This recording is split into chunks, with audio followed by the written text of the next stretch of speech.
ನಮಸ್ತೆ, 15 ಜನ ಇದ್ದೀರಿ, ನಾವು ಶುರು ಮಾಡೋಣ. ಓಕೆನಾ?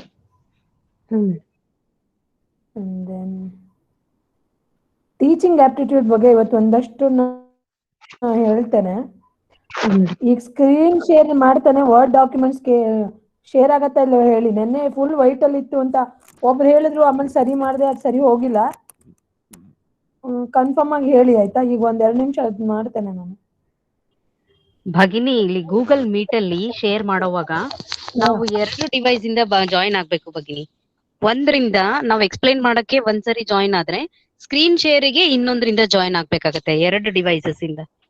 ಓ, ಅದೇ ಪ್ರಾಬ್ಲಮ್ ಇರ್ಬೇಕಾಗಾದ್ರೆ. ಅದೇ ಪ್ರಾಬ್ಲಮ್ ಆಗತ್ತೆ. ಇಲ್ಲಾಂದ್ರೆ ನಾವು ನಮ್ಮ ಒಂದೇ ಡಿವೈಸ್ ಇಂದ ಶೇರು ಮಾಡ್ತಾ ಇದ್ದು ಎಕ್ಸ್ಪ್ಲೈನ್ ಮಾಡಕ್ ಹೋದ್ರೆ ಅದು ಸರಿ ಹೋಗಲ್ಲ ಭಗಿನಿ. ಹಂಗಾರೆ ನನ್ನ ಹತ್ರ ಇಲ್ಲ ವಾಯ್ಸ್ ಕೇಳ್ಸತ್ತೆ, ಸ್ಕ್ರೀನ್ ನೋಡ್ತಾ ಇರ್ಬೋದು, ಕರೆಕ್ಟ್ ಆಗಿರುತ್ತೆ. ಒಂದ್ರಲ್ಲೇ ಮಾಡ್ಬೋದು, ಆದ್ರೆ ಅದು ಸ್ವಲ್ಪ ಪ್ರಾಬ್ಲಮ್ ಆಗುತ್ತೆ ಮಹೋದಯ. ಏನಾಗತ್ತೆ ಅಂದ್ರೆ ಡೇಟಾ, ನೇತ್ರಾವತಿ ಅವ್ರು ಹೇಳಿದ್ ಸರಿ, ನಾನು ತುಂಬಾ ಸಲ ಮಾಡಕ್ ಹೋಗಿದ್ದೀನಿ, ಆಗಿಲ್ಲ ಅದು. ಡೇಟಾ ತುಂಬಾ ವೈಫೈ ತುಂಬಾ ಚೆನ್ನಾಗಿರ್ಬೇಕು ಸಿಸ್ಟಮ್ ಇದಕ್ಕೆ, ಅವಾಗ ಕಾಶಿನಾಥ್ ಸರ್ ಹೇಳ್ದಂಗ್ ಮಾಡ್ಬೋದು. ಬಟ್ ಬ್ರೇಕ್ ಆಗತ್ತೆ. ನಿಮ್ಗೆ ಆಮೇಲೆ ನೋಟ್ಸ್ ಅನ್ನ ಶೇರ್ ಮಾಡ್ತಾನೆ, ಕ್ಲಾಸ್ ಮಾಡ್ತಾನೆ. ಓಕೆನಾ?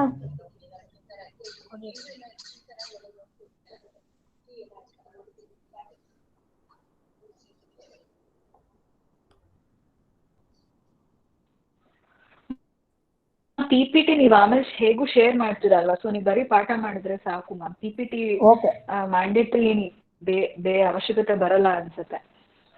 ಓಕೆ, ಹಂಗಾರೆ ಶುರು ಮಾಡೋಣ, ತೊಂದ್ರೆ ಇಲ್ಲ.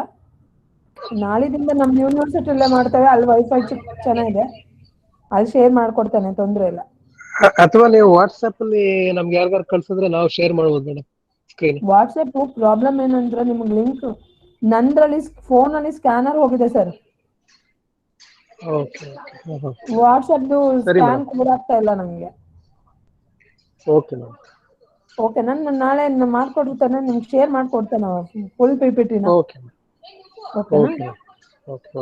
ಓಕೆ. ಟೀಚಿಂಗ್ ಆಪ್ಟಿಟ್ಯೂಡ್ ಅಂತ ಹೇಳಿದ್ದೇವೆ. ಟೀಚಿಂಗ್ ಅಂದ್ರೆ ಗೊತ್ತಿದೆ, ಪಾಠ ಮಾಡೋದು ಅಂತ ಹೇಳಿ. ಆಪ್ಟಿಟ್ಯೂಡ್ ಅಂದ್ರೆ ಗೊತ್ತಿದೆ ಅನ್ಕೋತೀನಿ. ಆಪ್ಟಿಟ್ಯೂಡ್ ಅಂದ್ರೇನು?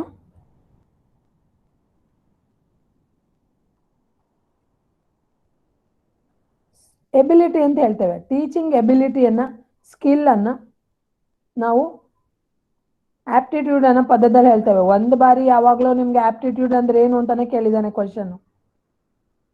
ಸೊ ನಿಮ್ಗೆ ಅದನ್ನು ಗೊತ್ತಿರ್ಲಿ ಅಂತ ಹೇಳಿದ್ದಾನೆ. ಮೊದಲನೇದು ಯೂನಿಟ್, ಅದರಲ್ಲಿ ಟೀಚಿಂಗ್ ಆಪ್ಟಿಟ್ಯೂಡ್ ಅನ್ನೋ ಯೂನಿಟ್ ಅಲ್ಲಿ ಮೊದಲನೇ ತಗೊಳ್ಳೋಣ, ನೇಚರ್ ಆಫ್ ಟೀಚಿಂಗ್. ಟೀಚಿಂಗ್ ಅಂದ್ರೆ ಏನು, ಅದು ಹೇಗಿರತ್ತೆ ಅಂತ ಹೇಳ್ತಾರೆ. ಮೊದಲನೇದು ಪ್ರೊಫೆಷನಲ್ ಆಕ್ಟಿವಿಟಿ ಅಥವಾ ಸ್ಪೆಷಲೈಸ್ಡ್ ಟಾಸ್ಕ್ ಅಂತ ಹೇಳ್ತಾರೆ. ಇದು ಪ್ರೊಫೆಷನಲ್ ಆಕ್ಟಿವಿಟಿ ಅಂತ ಹೇಳ್ತಾರೆ. ಒಬ್ರಿಗೆ ಟೀಚ್ ಮಾಡೋದು ಪ್ರೊಫೆಷನ್ ಇದು, ಅದಕ್ಕೆ ಅದನ್ನ ಪ್ರೊಫೆಷನಲ್ ಆಕ್ಟಿವಿಟಿ ಅಂತ ಕರಿತೇವೆ. ಇನ್ನೊಂದು ಇಂಟರಾಕ್ಟಿವ್ ಪ್ರೋಸೆಸ್, ಸ್ಟೂಡೆಂಟು ಮತ್ತೆ ಟೀಚರ್ಸ್ ಮಧ್ಯೆ ಇಂಟರಾಕ್ಷನ್ ನಡೀತಾ ಇರುತ್ತೆ.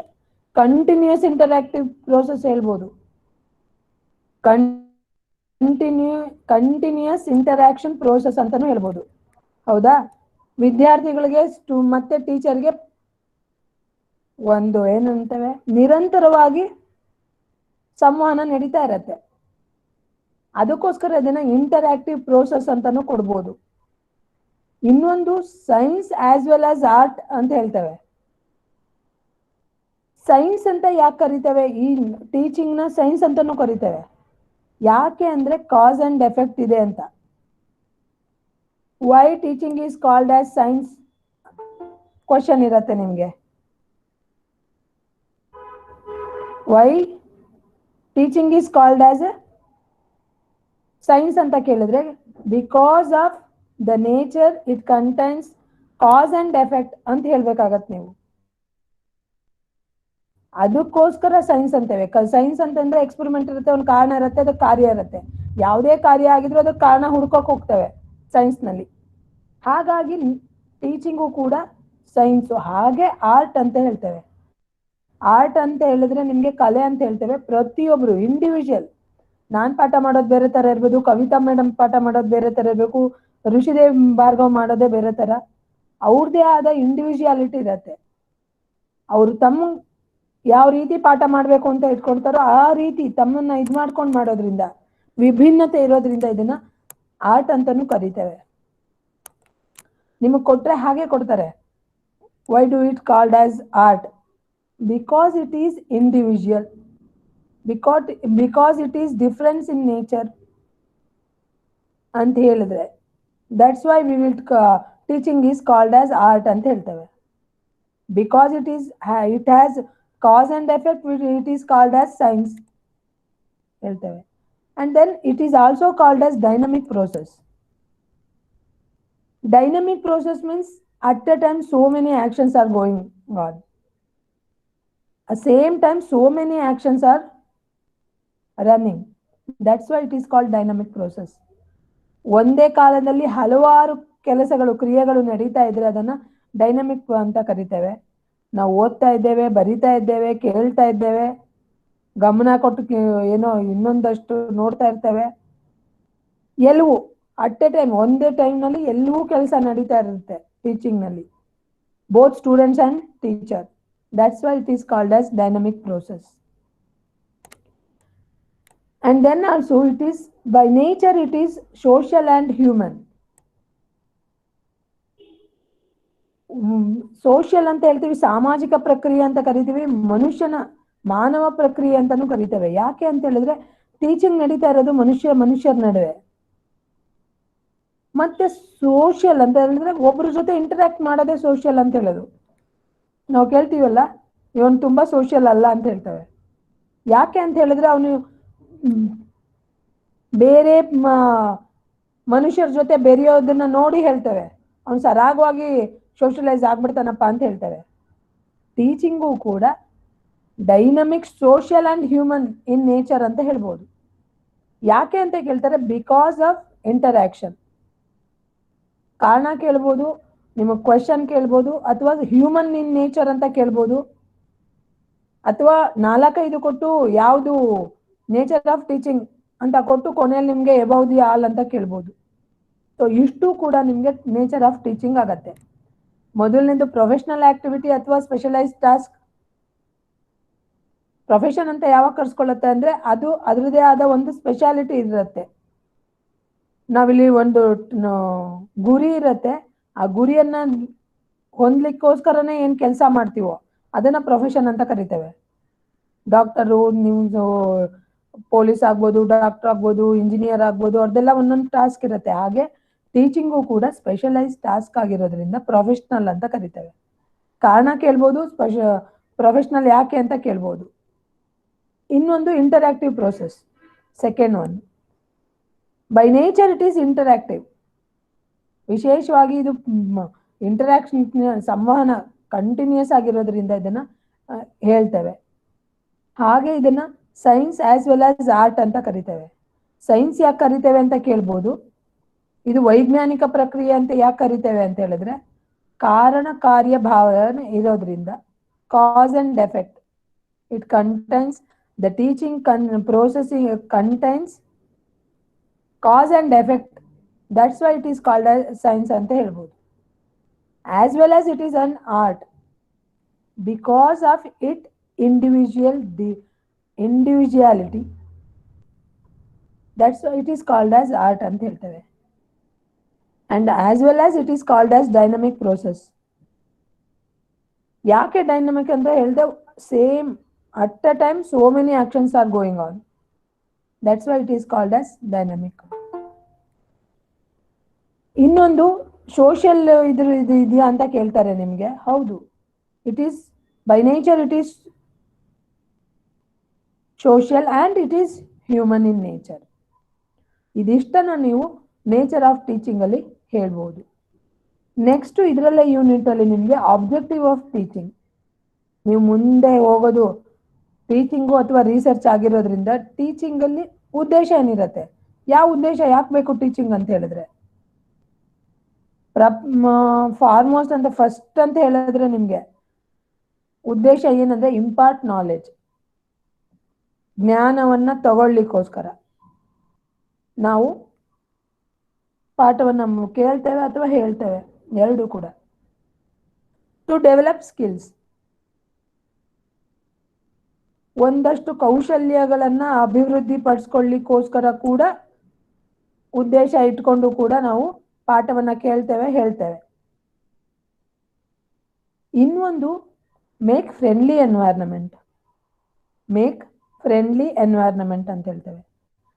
ಮಕ್ಕಳು ಮನೇಲೆ ಬೆಳೆಸಿದ್ರೆ ಯಾಕೆ, ಮನೇಲೆ ಪಾಠ ಎಲ್ಲ ಹೇಳ್ಕೊಡಕ್ ಚೆನ್ನಾಗಿದ್ದು ಕೂಡ ನಾವು ಯಾಕೆ ಸ್ಕೂಲಿಗೆ ಕಳಿಸ್ತೇವೆ ಅಂದ್ರೆ, ಮಕ್ಕಳು ಮುಂದೆ ಹೋಗೋದು ಸಾಮಾಜಿಕ ಜೀವಿ ಮನುಷ್ಯ ಅಂತ ಹೇಳ್ತೇವೆ ನಾವು. ಸಮಾಜಕ್ಕೆ ಹೋಗ್ಬೇಕು, ಸಮಾಜಕ್ಕೆ ಯಾವ ರೀತಿ ಹೋಗ್ಬೇಕು ಅಂತ ಹೇಳ್ತೇವೆ, ಅವನು ಹೇಗೆ ಬೆರಿಬೇಕು ಅಂತ ಹೇಳ್ತೇವೆ. ಆ ಪರಿಸರವನ್ನ ನಿರ್ಮಾಣ ಮಾಡ್ಕೊಡೋಕೆ ಸ್ಕೂಲು ಒಂದು ವೇದಿಕೆ. ಹಾಗಾಗಿ ಅದನ್ನ ನಾವು ಆ ಉದ್ದೇಶಕ್ಕೂ ಕೂಡ ಮಕ್ಕಳನ್ನ ಸ್ಕೂಲಿಗೆ ಕಳಿಸ್ತೇವೆ. ಇನ್ನೊಂದು bring social, behavioural and desirable changes ಅಂತ ಹೇಳ್ತೇವೆ. ಮಕ್ಕಳ ಸಾಮಾಜಿಕ ನಡವಳಿಕೆಗಳಲ್ಲಿ ಏನಾದ್ರೂ ವ್ಯತ್ಯಾಸಗಳಿದ್ರೆ ಅಲ್ಲಿ ನಿಮ್ಗೆ ಬೇಕಾದಂತ ಮಾರ್ಪಾಟುಗಳನ್ನ ಮಾಡ್ಕೊಳ್ಳಿಕ್ಕೋಸ್ಕರ ಕೂಡ ಆ ಉದ್ದೇಶವೂ ಕೂಡ ಟೀಚಿಂಗ್ ನಲ್ಲಿ ಇದೆ. ಸೊ ಇದಿಷ್ಟು ಆಬ್ಜೆಕ್ಟಿವ್ ಆಫ್ ಟೀಚಿಂಗ್ ಆಯ್ತು. ಇನ್ನೊಂದು ಮೂರನೇದಿದೆ ನಿಮ್ಗೆ, ಒಂದ್ ನಿಮಿಷ.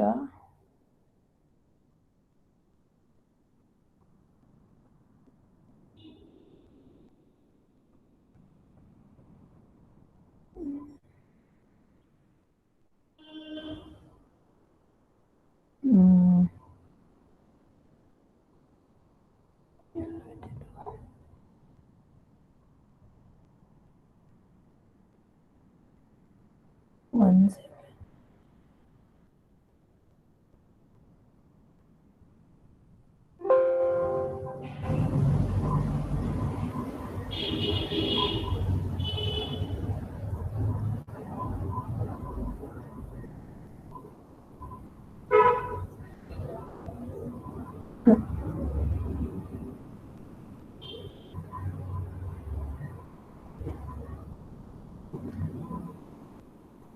ಹಾಗೆ ಇನ್ನೊಂದು ಹೇಳ್ತೇವೆ, ಫ್ಯಾಕ್ಟರ್ಸ್ ಎಫೆಕ್ಟಿಂಗ್ ಲರ್ನರ್ ಅಂತ.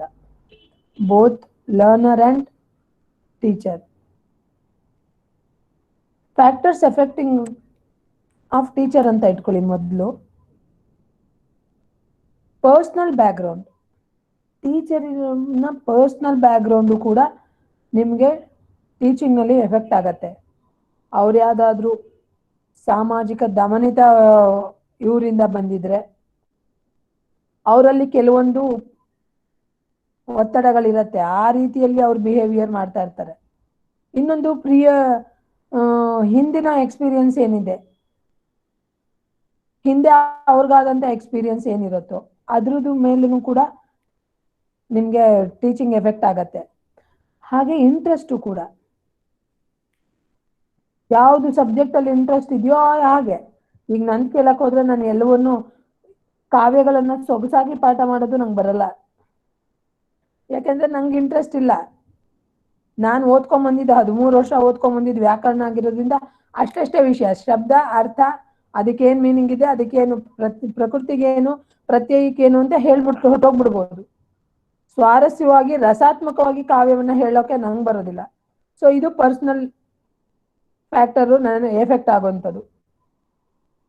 ಹಾಗೆ ಮೋಟಿವೇಶನ್, ನಾವು ಈ ಕೆಲಸ ಮಾಡ್ತಾ ಇದ್ದೇವೆ ಅಂದ್ರೆ ನಮ್ಮ ಯೂನಿವರ್ಸಿಟಿಗಳಲ್ಲೂ ಪರಿಸರ ಏನಾಗಿರ್ಬೇಕು, ಎನ್ವೈರನ್ಮೆಂಟಲ್ ಮೋಟಿವೇಶನ್, ನಮ್ಗೆ ಉತ್ಸಾಹ ತುಂಬಂಗಿರ್ಬೇಕು. ಉತ್ಸಾಹ ತುಂಬಂಗಿದ್ರೆ ಪಾಠ ಚೆನ್ನಾಗಾಗತ್ತೆ, ಇನ್ನೂ ಚೆನ್ನಾಗಾಗತ್ತೆ. ಈಗ ಚೆನ್ನಾಗಾಗ್ತಾ ಇರೋದು ಮೋಟಿವೇಶನ್ ಇದ್ರೆ ಇನ್ನೂ ಚೆನ್ನಾಗಾಗತ್ತೆ.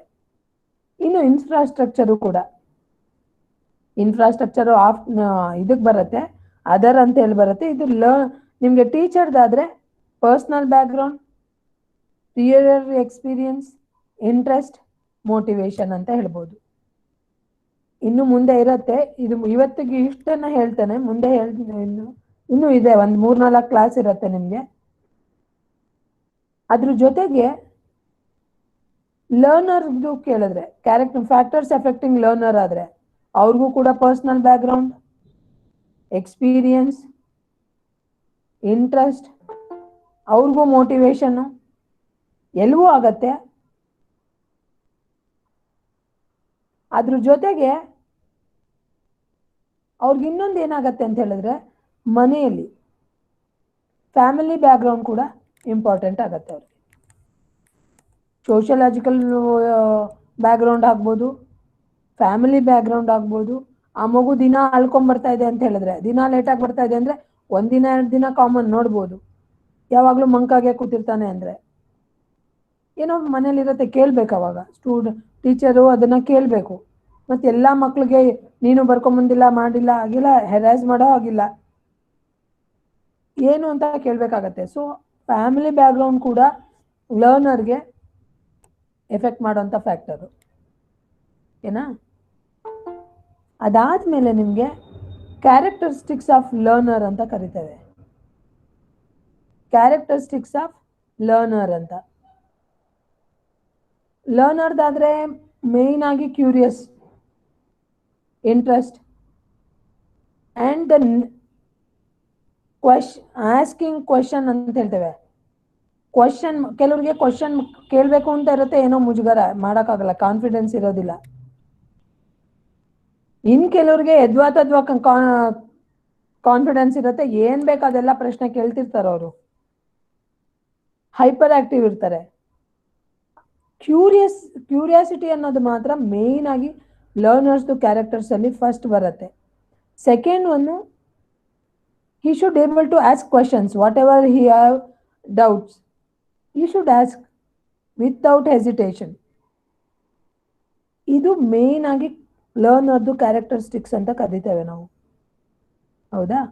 ಹಿಂದೆ ಹೇಳಿದ್ದು interest, motivation, background, personal background, experience, family background, ಈ ಸೋಷಿಯಲಾಜಿಕಲ್ ಬ್ಯಾಕ್ಗ್ರೌಂಡ್ ಆಗ್ಬೋದು, ಎಕ್ಸ್ಪೀರಿಯನ್ಸ್ ಆಗ್ಬೋದು, ಇವೆಲ್ಲ ಕೂಡ ಫ್ಯಾಕ್ಟರ್ಸ್ ಎಫೆಕ್ಟಿಂಗ್ ಲರ್ನರ್ ಅಂತ ಆಗತ್ತೆ. ಈಗ ಕ್ಯೂರಿಯಾಸಿಟಿ ಹೇಳ್ತಾ ಇರೋದು, ಆಸ್ಕಿಂಗ್ ಕ್ವಶನ್ ಅಂತ ಹೇಳ್ತಿರೋದು, ಇಂಟ್ರೆಸ್ಟ್ ಅಂತ ಹೇಳ್ತಿರೋದು, ಕಾನ್ಫಿಡೆನ್ಸ್ ಅಂತ ಹೇಳ್ತಾ ಇರೋದು, ಇದೆಲ್ಲ ಕೂಡ ಏನಾಗತ್ತೆ ನಿಮಗೆ ಲರ್ನರ್ಸ್ದು ಕ್ಯಾರೆಕ್ಟರ್ಸ್ ಆಗತ್ತೆ ಏನಾ. ಹಾಗೆ ಟೀಚರ್ಸ್ದು ಕ್ಯಾರೆಕ್ಟರಿಸ್ಟಿಕ್ಸ್ ಇದೆಯಾ ಅಂದರೆ ಹೌದು ಇದೆ, ಟೀಚರ್ಸ್ಗೂ ಬೇಕೇ ಬೇಕು. ಫಾರ್ಮೋಸ್ಟ್ ಫಸ್ಟ್ ಅಂತ ಹೇಳಿದ್ರೆ ನಾಲೆಡ್ಜ್ ಇರಬೇಕು, ಸಬ್ಜೆಕ್ಟ್ ಮಾಸ್ಟರಿ ಇರಬೇಕು. Whatever the subject he is teaching, he should be mastery in that subject, and he is a very knowledgeable person. ಯಾಕೆಂದ್ರೆ ಈಗ ನಾವು ಸಂಸ್ಕೃತ ನೋಡ್ತಾ ಇದ್ದೇವೆ, ವ್ಯಾಕರಣ ಹೋದ್ರೆ ಬರೀ ವ್ಯಾಕರಣ ಓದಕ್ಕಾಗಲ್ಲ.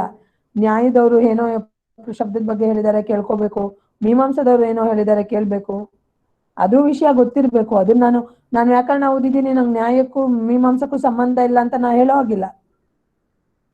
ಯಾಕೆಂದ್ರೆ ಅಷ್ಟು ನಾಲೆಡ್ಜ್ ಬೇಕು ನನಗೆ, ಅದನ್ನ ಇಟ್ಕೊಂಡೆ ನಾನು ಹೇಳೋಕ್ಕಾಗೋದು. ಸ್ಟೂಡೆಂಟ್ಸ್ ಯಾವುದಾದ್ರೂ ಒಂದು ಕ್ವಶನ್ ಬಂದು ಕೇಳಿದ್ರೆ, ಮೀಮಾಂಸಕರು ಶಬ್ದ ಅಂದರೆ ಬೇರೆ ಹೇಳ್ತಿದ್ದಾರಲ್ಲ, ನಿತ್ಯ ಅನಿತ್ಯ ಅಂತ ಬೇರೆ ಹೇಳ್ತಿದ್ದಾರಲ್ಲ, ನೀವೇ ಬೇರೆ ಹೇಳ್ತಿದ್ದೀರಲ್ಲ ಅಂದರೆ ನನಗೂ ಅವ್ರ ವಿಚಾರ ಗೊತ್ತಿರಬೇಕು. ಅವರು ಪದ ಸ್ಫೋಟವನ್ನು ಹೇಳ್ತಾರೋ, ವಾಕ್ಯ ಸ್ಫೋಟವನ್ನು ಹೇಳ್ತಾರೋ, ನಾವು ಯಾವುದನ್ನು ವೈಯಾಕರಣ ನಾವು ಯಾವ್ದು ಹೇಳ್ತೀವೋ. So the teacher should be knowledgeable. We should get ಏನು ಹೇಳ್ತಾರೆ,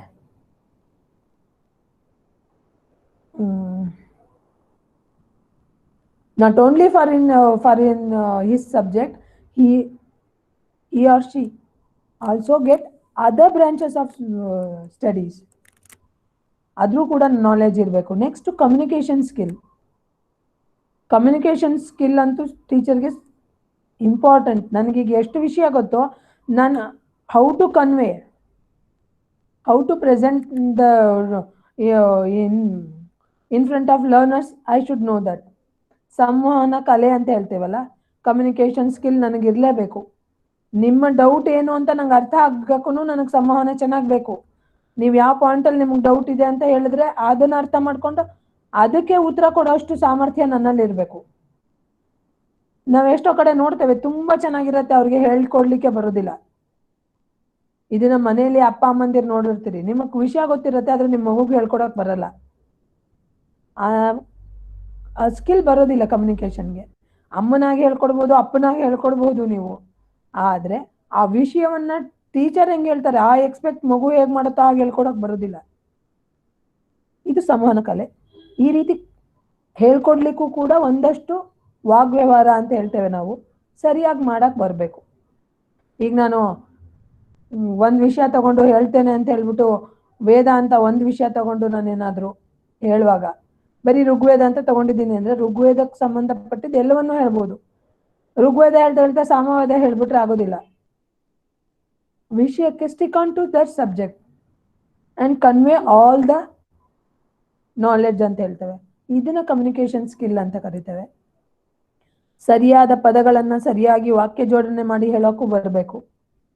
ಏನೋ ಹೇಳ್ತಾರೆ ನಮಗೆ ಗೊತ್ತೇ ಆಗೋದಿಲ್ಲ ಅನ್ನೋಂಗೆ ಇರಬಾರ್ದು. ಸೊ ಕಮ್ಯುನಿಕೇಶನ್ ಸ್ಕಿಲ್ಲು ಕೂಡ ಕ್ಯಾರೆಕ್ಟರಿಸ್ಟಿಕ್ಸ್ ಆಫ್ ಟೀಚರ್ ಇದರಲ್ಲಿ ಬರುತ್ತೆ ಅಂಡರಲ್ಲಿ. ಇನ್ನೊಂದು ಕ್ವಾಲಿಫಿಕೇಶನ್ ಇರಲೇಬೇಕು. ನಾನು ನಿಮಗೆ ಪಾಠ ಮಾಡ್ತೀನಿ ಅಂದರೆ ನಾನು ಒಂದು UGC ಸ್ಟ್ಯಾಂಡರ್ಡ್ ಏನು ಮಾಡಿದಾರೋ ಅದಷ್ಟು ಕ್ವಾಲಿಫೈಡ್ ಆಗಿರಬೇಕು ನಾನು. ಇಲ್ಲ ಅಂದರೆ ಆಗೋದಿಲ್ಲ. ಈಗ ನಮ್ಗೆ ಹೇಳಿದ್ದಾರೆ ನೆಟ್ ಆಗಿರಬೇಕು, PhD ಆಗಿರಬೇಕು, ನೀವು ಮಾಸ್ಟರ್ ಡಿಗ್ರಿ ಆಗಿರಬೇಕು, ರಿಸರ್ಚಲ್ಲಿ ಎಕ್ಸ್ಪೀರಿಯನ್ಸ್ ಇರಬೇಕು ಅಂತ ಹೇಳಿರ್ತಾರೆ. ಆ ಬೇಸಿಕ್ ಕ್ವಾಲಿಫಿಕೇಶನ್ ಏನು ಹೇಳಿದ್ದಾರೋ ಅದಷ್ಟನ್ನು ಟೀಚರ್ ತಗೊಂಡಿರಬೇಕು. ಇನ್ನೊಂದು ಎಕ್ಸ್ಪೀರಿಯನ್ಸ್. ಈಗಾಗಲೇ ನನ್ನ ಪಾಠ ಒಂದು 5-6 ವರ್ಷ ಕೇಳ್ತಿರೋರು ಇರಬೇಕು. ಮೊದಲನೇ ವರ್ಷ ಪಾಠ ಮಾಡಿದಾಗ ಇದ್ದಿದ್ದ ರೀತಿಗೂ ಈಗ ಪಾಠ ಮಾಡ್ತಿರೋದಕ್ಕೂ it have lot of differences ಅಂತ ಹೇಳ್ತವೆ. ಆಲ್ಮೋಸ್ಟ್ ಆಲ್ ಬೇರೆ ಒಂದು ಮುಖದಲ್ಲೇ ಪಾಠ ನಡೀತಾ ಇರ್ಬೋದು. ಇದು by experience I gain this knowledge. Experience ಕೂಡ ಕೆಲವೊಂದು ಬೇಕು ಟೀಚರ್ಗೆ. ಇಲ್ಲ ಅಂದರೆ ನಾನು ಅಷ್ಟು ಪಕ್ವತೆ ಅಂತ ಹೇಳ್ತೀವಲ್ಲ ಅದು ಬರೋದಿಲ್ಲ. So experience is also a characteristics of teachers. And then effective discipline skills. Discipline skill ಇರಲೇಬೇಕು. ಇಷ್ಟು ಗಂಟೆಗೆ ಪಾಠ ಶುರು ಆಗತ್ತೆ ಅಂತ ಹೇಳಿ ಮಕ್ಕಳಿಗೆ ಲೇಟ್ ಮಾಡಬಾರ್ದು ಅಂತ ಹೇಳಿದ್ಮೇಲೆ ನಾನು ಲೇಟಾಗಿ ಬಂದರೆ ಸರಿ ಇಲ್ಲ. ಮತ್ತು ನಾನು ಹೇಗೇಗೋ ನನ್ನ ಇಷ್ಟ ಬಂದಂಗೆ ನಿಂತ್ಕೊಂಡು ಪಾಠ ಮಾಡ್ತೀನಿ, ಕೂತ್ಕೊಂಡು ಪಾಠ ಮಾಡ್ತೀನಿ ಹೇಳೋಕ್ಕಾಗಲ್ಲ. ಯಾಕೆಂದರೆ ನೋಡಿ ಕಲಿಯೋದು ತುಂಬ ಇರತ್ತೆ. ಮಕ್ಳಿಗೆ ನೀವೇನು ಹೇಳ್ಕೊಡ್ಬೇಡಿ, ನಾವು ನೀಟಾಗಿ ಬರ್ತಾ ಇದ್ರೆ ಅವರೇ ನೀಟಾಗಿ ಬರ್ತಾರೆ. ಹೌದಾ? ಈ ರೀತಿ ಡಿಸಿಪ್ಲಿನ್ ಸ್ಕಿಲ್ಲು ಕೂಡ ಟೀಚರ್ದು ಕ್ಯಾರೆಕ್ಟರಿಸ್ಟಿಕ್ಸ್ ಅಂತ ಹೇಳ್ತೇವೆ. ಎಫೆಕ್ಟಿವ್ ಡಿಸಿಪ್ಲಿನ್ ಸ್ಕಿಲ್ಸ್ ಅಂತ ಹೇಳ್ತೇವೆ. ಸದ್ಯಕ್ಕೆ ಹೇಳಿರೋದು ಇದು. ಇನ್ನೂ ಇದೇ ಸ್ಕಿಲ್ ಅಂತಾನೆ ತಗೊಂಡಾಗ ಹೇಳ್ತೇನೆ, ತೊಂದರೆ ಇಲ್ಲ. ನೆಕ್ಸ್ಟ್ ನಿಮಗೆ ಮೆಥಡ್ಸ್ ಆಫ್ ಟೀಚಿಂಗ್ ಅಂತಿದೆ. ಮೆಥಡ್ಸ್ ಆಫ್ ಟೀಚಿಂಗ್ ಅದರಲ್ಲೂ ಕೂಡ ಯಾವ್ಯಾವ್ದು ಮೆಥಡ್ ಇದೆ ಯಾರಾದರೂ ಹೇಳ್ತೀರಾ?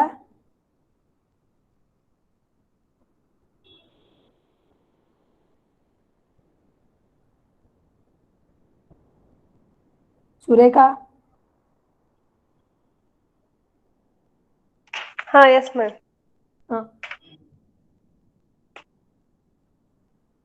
Analytic memory method. level teaching. Memory level ಹೇಳಲ್ಲ. Memory level. ಓಕೆ ಮೇಡಮ್ ಎಲ್ಲ ಅಂಡರ್ಸ್ಟ್ಯಾಂಡಿಂಗ್ ಲೆವೆಲ್. ಏನ್ question madam? Methods of teaching. Ma'am, teacher centered, student centered. Teacher centered Inductive method. teaching method, student centered. Ma'am, Kashinath sir Personalized teaching. inductive madam, method, analytical method, deductive method. That's ಇದೆ. ಅದನ್ನೆಲ್ಲ ಯಾವಾಗ ಹೇಳ್ತೇವೆ ಅಂತ main methods ಯಾವ್ಯಾವ್ದು ಅಂತ ಕೇಳಿದ್ದೀನಿ. ಹೌದು. Kashinath sir ಹೇಳಿ. Class room teaching, class room teaching, personalized teaching, game based teaching, differentiated instruction teaching, teacher centered kinetic ಮತ್ತು learning. Student centered. Teacher center, student center. Okay. Lecture method ಅಂತ ಹೇಳ್ಬೋದು. ಮೇನ್ ಆಗಿ ಹೇಳ್ತೇನೆ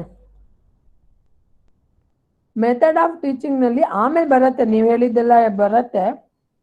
participation, demonstration, demonstration, lecture, memorization, discussion, project method. Main ಆಗಿ 4 ಹೇಳ್ತೇವೆ. ಒಂದು lecture method, ಇದು teacher centric. ನಿಮ್ಗೆ ಹೀಗೆ ಕೇಳ್ತಾರೆ question, method lecture method of teaching it is a belongs to ಅಂತ ಕೆಳಗಡೆ ಕೊಡ್ತಾರೆ. ಸ್ಟೂಡೆಂಟ್ ಸೆಂಟ್ರಿಕ್, ಟೀಚರ್ ಸೆಂಟ್ರಿಕ್ ಹಂಗೆ ಕೇಳ್ತಾರೆ ನಿಮಗೆ. ಲೆಕ್ಚರ್ ಮೆಥಡ್ ಏನಿದೆಯೋ ಅದು ನಿಮಗೆ ಟೀಚರ್ ಸೆಂಟ್ರಿಕ್.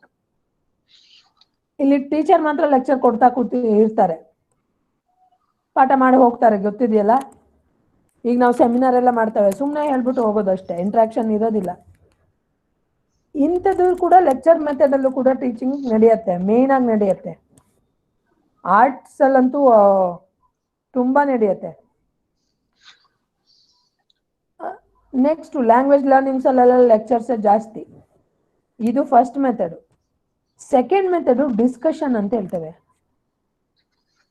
ಡಿಸ್ಕಷನ್ ಅಲ್ಲಿ ನಿಮ್ಗೆ ಏನಾಗಿರುತ್ತೆ ಅಂತ ಹೇಳಿದ್ರೆ ಇಂಟರಾಕ್ಷನ್ ಇದೆ, ಸ್ಟೂಡೆಂಟ್ ಸೆಂಟ್ರಿಕ್ ಇದೆ, ಹೌದಾ. ಮೇನ್ ಆಗಿ 4 ಇದೆ: lecture, discussion, demonstration, project method. Lecture method ಅನ್ನೇ ನಾವು ಸ್ಟೂಡೆಂಟ್ ಅಲ್ಲ ಟೀಚರ್ ಸೆಂಟ್ರಿಕ್ ಅಂತ ಹೇಳ್ತೇವೆ. ಡಿಸ್ಕಷನ್ ನ ಬೋತ್ ಸ್ಟೂಡೆಂಟ್ ಸೆಂಟ್ರಿಕ್ ಅಂತ ಹೇಳ್ತೇವೆ. ಡಿಸ್ಕಷನ್ ಕೂಡ ನಿಮ್ಗೆ ಡೆಮೋಕ್ರೆಟಿಕ್ ಅಂತಾನು ಕರೀತಾರೆ, ಓಕೆನಾ. ಯಾಕೆಂದ್ರೆ ಪಾರ್ಟಿಸಿಪೇಷನ್ ಇದೆ ಅಲ್ಲಿ. ಡೆಮೋಕ್ರೆಟಿಕ್ ಬೈ ನೇಚರ್ ಅಂತಾನು ಕ್ವಶನ್ ಕೇಳ್ತಾರೆ, ಹೀಗೆ ಫ್ರೇಮ್ ಆಗಿರತ್ತೆ. Why discussion method is called as a democratic method ಅಂತ ಕೇಳ್ತಾರೆ. Because interaction is there, participation is there. ಇಬ್ರಿಗೂ ಪಾರ್ಟಿಸಿಪೇಷನ್ ಇರೋದ್ರಿಂದ, ಅಲೋ ಮಾಡಿರೋದ್ರಿಂದ ಡಿಸ್ಕಷನ್ ಡೆಮೋಕ್ರೆಟಿಕ್ ಅಂತ ಕರಿತೇವೆ, ಓಕೆನಾ. ಇನ್ನು ಡೆಮಾನ್ಸ್ಟ್ರೇಷನ್ ಸೈನ್ಸ್ ಅಲ್ಲಿ ಆಗುತ್ತೆ. ಇದು ಡೆಮಾನ್ಸ್ಟ್ರೇಷನ್ ಯಾವಾಗ ಅಂದ್ರೆ ಒಂದು ಎಕ್ಸ್ಪೆರಿಮೆಂಟ್ಸ್ ಅನ್ನ ನೀವು ನೀಟಾಗಿ ಡೆಮಾನ್ಸ್ಟ್ರೇಟ್ ಮಾಡುವಾಗ. ಅಲ್ಲಿ ಹೇಳೋ ಲೆಕ್ಚರ್ ಏನು ಇರೋದಿಲ್ಲ, ಮಾಡಿ ತೋರ್ಸೋದಷ್ಟೇ ಇರತ್ತೆ. ಸೊ ಡೆಮಾನ್ಸ್ಟ್ರೇಷನ್ ಮೆಥಡ್ ಅಲ್ಲಿ ಲೆಕ್ಚರ್ ಮೆಥಡ್ ಇದೆಯಾ ಅಂತಾನು ಕೇಳ್ಬೋದು ನಿಮ್ಗೆ. ಡೆಮಾನ್ಸ್ಟ್ರೇಷನ್ ಮೆಥಡ್ ನಿಮಗೆ ಸ್ಟೂಡೆಂಟ್ ಸೆಂಟ್ರಿಕಾ ಟೀಚರ್ ಸೆಂಟ್ರಿಕಾ ಕೇಳ್ಬೋದು. ಡೆಮಾನ್ಸ್ಟ್ರೇಷನ್ ಯಾವ ಸೆಂಟ್ರಿಕ್ ನಿಮ್ಗೆ? Student centric. Teacher madam, teacher. Both. ನಿಮ್ಗೂ ಮಾಡಕ್ ಕೊಡ್ತೇವೆ, ಮಾಡಿ ತೋರಿಸಿ ನಿಮಗೆ ಮಾಡ್ಲಿಕ್ಕೂ ಕೊಡ್ತೇವೆ ಪ್ರಾಕ್ಟಿಕಲ್ ಅಲ್ಲಿ. ಇನ್ನೊಂದು ಪ್ರಾಜೆಕ್ಟ್ ಮೆಥಡ್. ಇದು ಕೂಡ ಮೇನ್ ಡೆಮಾನ್ಸ್ಟ್ರೇಷನ್ ಮಾಡುವಾಗ, ಅಕಸ್ಮಾತ್ ಡೆಮಾನ್ಸ್ಟ್ರೇಷನ್ ಮೆಥಡ್ ಅಂತ ಹೇಳುವಾಗ ಇದು ಟೀಚರ್ ಸೆಂಟ್ರಿಕ್ ಆಗತ್ತೆ. ಪ್ರಾಜೆಕ್ಟ್ ಮೆಥಡ್ ಅನ್ನುವಾಗ ನಿಮ್ಗೆ ಸ್ಟೂಡೆಂಟ್ ಸೆಂಟ್ರಿಕ್ ಆಗತ್ತೆ. ಮಕ್ಳಿಗೆನೆ ಒಂದು ಮಾಡ್ಕೊಂಬನ್ನಿ ಅಂತ ಹೇಳಿರ್ತೇವಲ್ಲ ಪ್ರಾಜೆಕ್ಟ್ನ, ಅವ್ರಿಗೆ ವಿಷಯ ಕೊಟ್ಟು ಮಾಡ್ಕೊಂಬನ್ನಿ ಅಂತ ಹೇಳಿರ್ತೇವೆ. ಇಲ್ಲಿ ಸ್ಟೂಡೆಂಟ್ ಸೆಂಟ್ರಿಕ್ ಇದೆ. ಆಮೇಲೆ ಟ್ರಯಲ್ ಅಂಡ್ ಎರರ್ ಅಂತ ಹೇಳಿ ಅದನ್ನ ನೋಡಿ ಮಾಡ್ಬೋದು. ಬಟ್ ಇದು ಒಂದು ಪ್ರಾಜೆಕ್ಟ್ ಮೆಥಡ್ ಕೂಡ ಟೀಚಿಂಗ್ ನಲ್ಲಿ ಇದೆ ಮೇನ್ ಆಗಿ. ಸೊ ಪ್ರಾಜೆಕ್ಟ್ ಮೆಥಡ್ ನ ಸ್ಟೂಡೆಂಟ್ ಅಂತ ಹೇಳ್ಬೋದು, ಡೆಮಾನ್ಸ್ಟ್ರೇಷನ್ ನ ತಿರ್ಗಾ ನೀವು ಟೀಚರ್ ಸೆಂಟ್ರಿಕ್ ಅಂತ ಹೇಳ್ಬೋದು, ಓಕೆನಾ. 4 ಮೇನ್ ಆಗಿದೆ. ಇದಾದ್ಮೇಲೆ ನಿಮ್ಗೆ ಟೀಚಿಂಗ್ ಏಡ್ಸ್ ಅಂತ ಇದೆ. Teaching AIDS and also teaching resources. ನಿಮಗೆ ಕೆಲವು ಕಡೆ ಟೀಚಿಂಗ್ ಏಡ್ಸ್ ಅಂತ ಕೇಳಿರ್ತಾನೆ, ಇನ್ನೊಂದ್ಸತಿ ಟೀಚಿಂಗ್ ರಿಸೋರ್ಸಸ್ ಅಂತ ಕೇಳಿರ್ತಾನೆ. ನೀವು ಏಡ್ಸ್ ಮತ್ತೆ ಉಪಕರಣಗಳು ಅಥವಾ ಸಂಪನ್ಮೂಲಗಳು ಎರಡು ಒಂದೇ, ಪದ ಬೇರೆ ಇದೆ. ಕೆಲವರು ಟೀಚಿಂಗ್ ಏಡ್ಸ್ ಆಗ್ಲಿಲ್ಲ ಮೇಡಮ್, ರಿಸೋರ್ಸ್ ಅಂತ ಕೇಳಿದ್ರು ನಾವು ಬರಲಿಲ್ಲ ಅಂತ ಹೇಳ್ತಾರೆ. ಸೊ ಟೀಚಿಂಗ್ ಏಡ್ಸ್ ಇದನ್ನ ಬಾರ್ ಹಾಕೊಂಡು ರಿಸೋರ್ಸ್ ಅಂತ ಹಾಕೊಳ್ಳಿ. ಉಪಕರಣಕ್ಕೆ ನಾವು ಸಂಪನ್ಮೂಲಗಳು ಅಂತಾನೂ ಕರಿತೇವೆ. ಟೀಚಿಂಗ್ ಏಡ್ಸ್ ಅಲ್ಲಿ ನಿಮ್ಗೆ ಒಂದು ವಿಜುವಲ್ ಇದೆ, ಆಡಿಯೋ ಇದೆ, ಹೌದಾ. Black board. ಬ್ಲಾಕ್ ಬೋರ್ಡ್ ಇದೆ, ಪ್ರೊಜೆಕ್ಟರ್ ಇದೆ, ಸ್ಮಾರ್ಟ್ ಕ್ಲಾಸ್ ರೂಮ್ಸ್ ಇದೆ, ಈಗ ಡಿಜಿಟಲ್ ಇದೆ, ಹೌದಾ. ಹಾಗೆ ಅದನ್ನ ಆಡಿಯೋ ವಿಡಿಯೋ ಅಂತ ಹೇಳ್ತೇವೆ. ಆಡಿಯೋ ಅಂಡ್ ವಿಡಿಯೋ ಹೇಳ್ಬೋದು. ಪಿಕ್ಚರ್ಸ್, ಕೆಲವೊಂದು ಪಿಕ್ಚರ್ಸ್ ಅನ್ನ ತೋರಿಸಿ ಮಕ್ಕಳಿಗೆ ಹೇಳ್ಕೊಡ್ತೇವೆ ನಾವು. ಮ್ಯಾಪ್ ಎಲ್ಲ ನೀವು ಪಿಕ್ಚರ್ಸ್ ಜಾಸ್ತಿ ತೋರಿಸಿ ಹೇಳ್ತೀರಿ. ನೆಕ್ಸ್ಟ್ ಗ್ರಾಫಿಕ್ಸ್, ಇದು ಕೂಡ ರಿಸೋರ್ಸೆ. ಇದೆಲ್ಲ ಏನಾಗುತ್ತೆ, ಪಿಕ್ಚರ್ಸ್ ಆಗ್ಬೋದು ಅಥವಾ ವಿಜುವಲ್ ಮತ್ತೆ ಗ್ರಾಫಿಕ್ಸ್, ಆಡಿಯೋ ವಿಡಿಯೋ, ಇದೆಲ್ಲ ICT ರಿಲೇಟೆಡ್ ಆಗ್ಬಿಡುತ್ತೆ, ಓಕೆನಾ. Interactive using computer technology, video conferencing, ಹೌದಾ? ಹಾಗೆ ಅಷ್ಟಿಲ್ಲ, other teaching aids. First black board ಅಂತಿದ್ವಿ, ಈಗ ವೈಟ್ ಬೋರ್ಡು ಇದೆ. ಬ್ಲ್ಯಾಕ್ ಬೋರ್ಡ್ ಅಂತ ಮಾತ್ರ ಹೇಳೋ ಹಂಗಿಲ್ಲ, black or white board, projector, ಕೆಲವೊಂದು ಶಾರ್ಟ್ ಫಿಲಮ್ಸ್ ಅದ್ರ ಬಗ್ಗೆ, ಇದನ್ನೆಲ್ಲ ನಾವು ಟೀಚಿಂಗ್ ಏಡ್ಸ್ ಅಂತ ಕರಿತೇವೆ. ಓಕೆನಾ? ರಿಸೋರ್ಸಸ್ ಯಾವ್ಯಾವುದು ಟೀಚಿಂಗಿಗೆ ಏನೇನು ಮಾಡ್ಬೋದು. ಗ್ರಾಫಿಕ್ಸ್ ಅಂತ ಹೇಳಿದ್ರೆ ವೆನ್ ಡಯಾಗ್ರಾಮ್ ಆಗ್ಬೋದು, ಕೆಲವು ಕಡೆ Venn diagram part, pie charts, ಇದೆಲ್ಲ ಎಲ್ಲಿ ಟೀಚಿಂಗ್ ಏಡ್ಸ್ ಅಂತ ಕೇಳ್ತಾನೆ. ಹೌದು, ಟೀಚಿಂಗ್ ಏಡ್ಸ್ ಅದೆಲ್ಲ. ಸ್ಟ್ಯಾಟಿಸ್ಟಿಕ್ಸ್ನ ನೀವು ಪಿಕ್ಚರೈಸ್ ಮಾಡಿ ತೋರಿಸ್ತಾ ಇದ್ದೀವಿ. ಹೌದಾ? ಇದಾದ ನಂತರ ನಿಮ್ಗಿರೋದು ಇವ್ಯಾಲ್ಯೂಯೇಷನ್ ಮೆಥಡ್ಸ್ ಅಂತ. ಯಾವ್ಯಾವ್ದಿದೆ? ಮೌಲ್ಯಮಾಪನ ವಿಧಗಳು ಅಂತ ಹೇಳ್ತೇವಲ್ಲ, ನಿಮ್ಮನ್ನ ಇವ್ಯಾಲ್ಯೂಯೇಟ್ ಹೇಗೆ ಮಾಡ್ತೇವೆ ನಾವು? ಎಕ್ಸಾಮ್ನಲ್ಲಿ ಇವ್ಯಾಲ್ಯೂಯೇಟ್ ಹೇಗೆ ಮಾಡ್ತೇವೆ?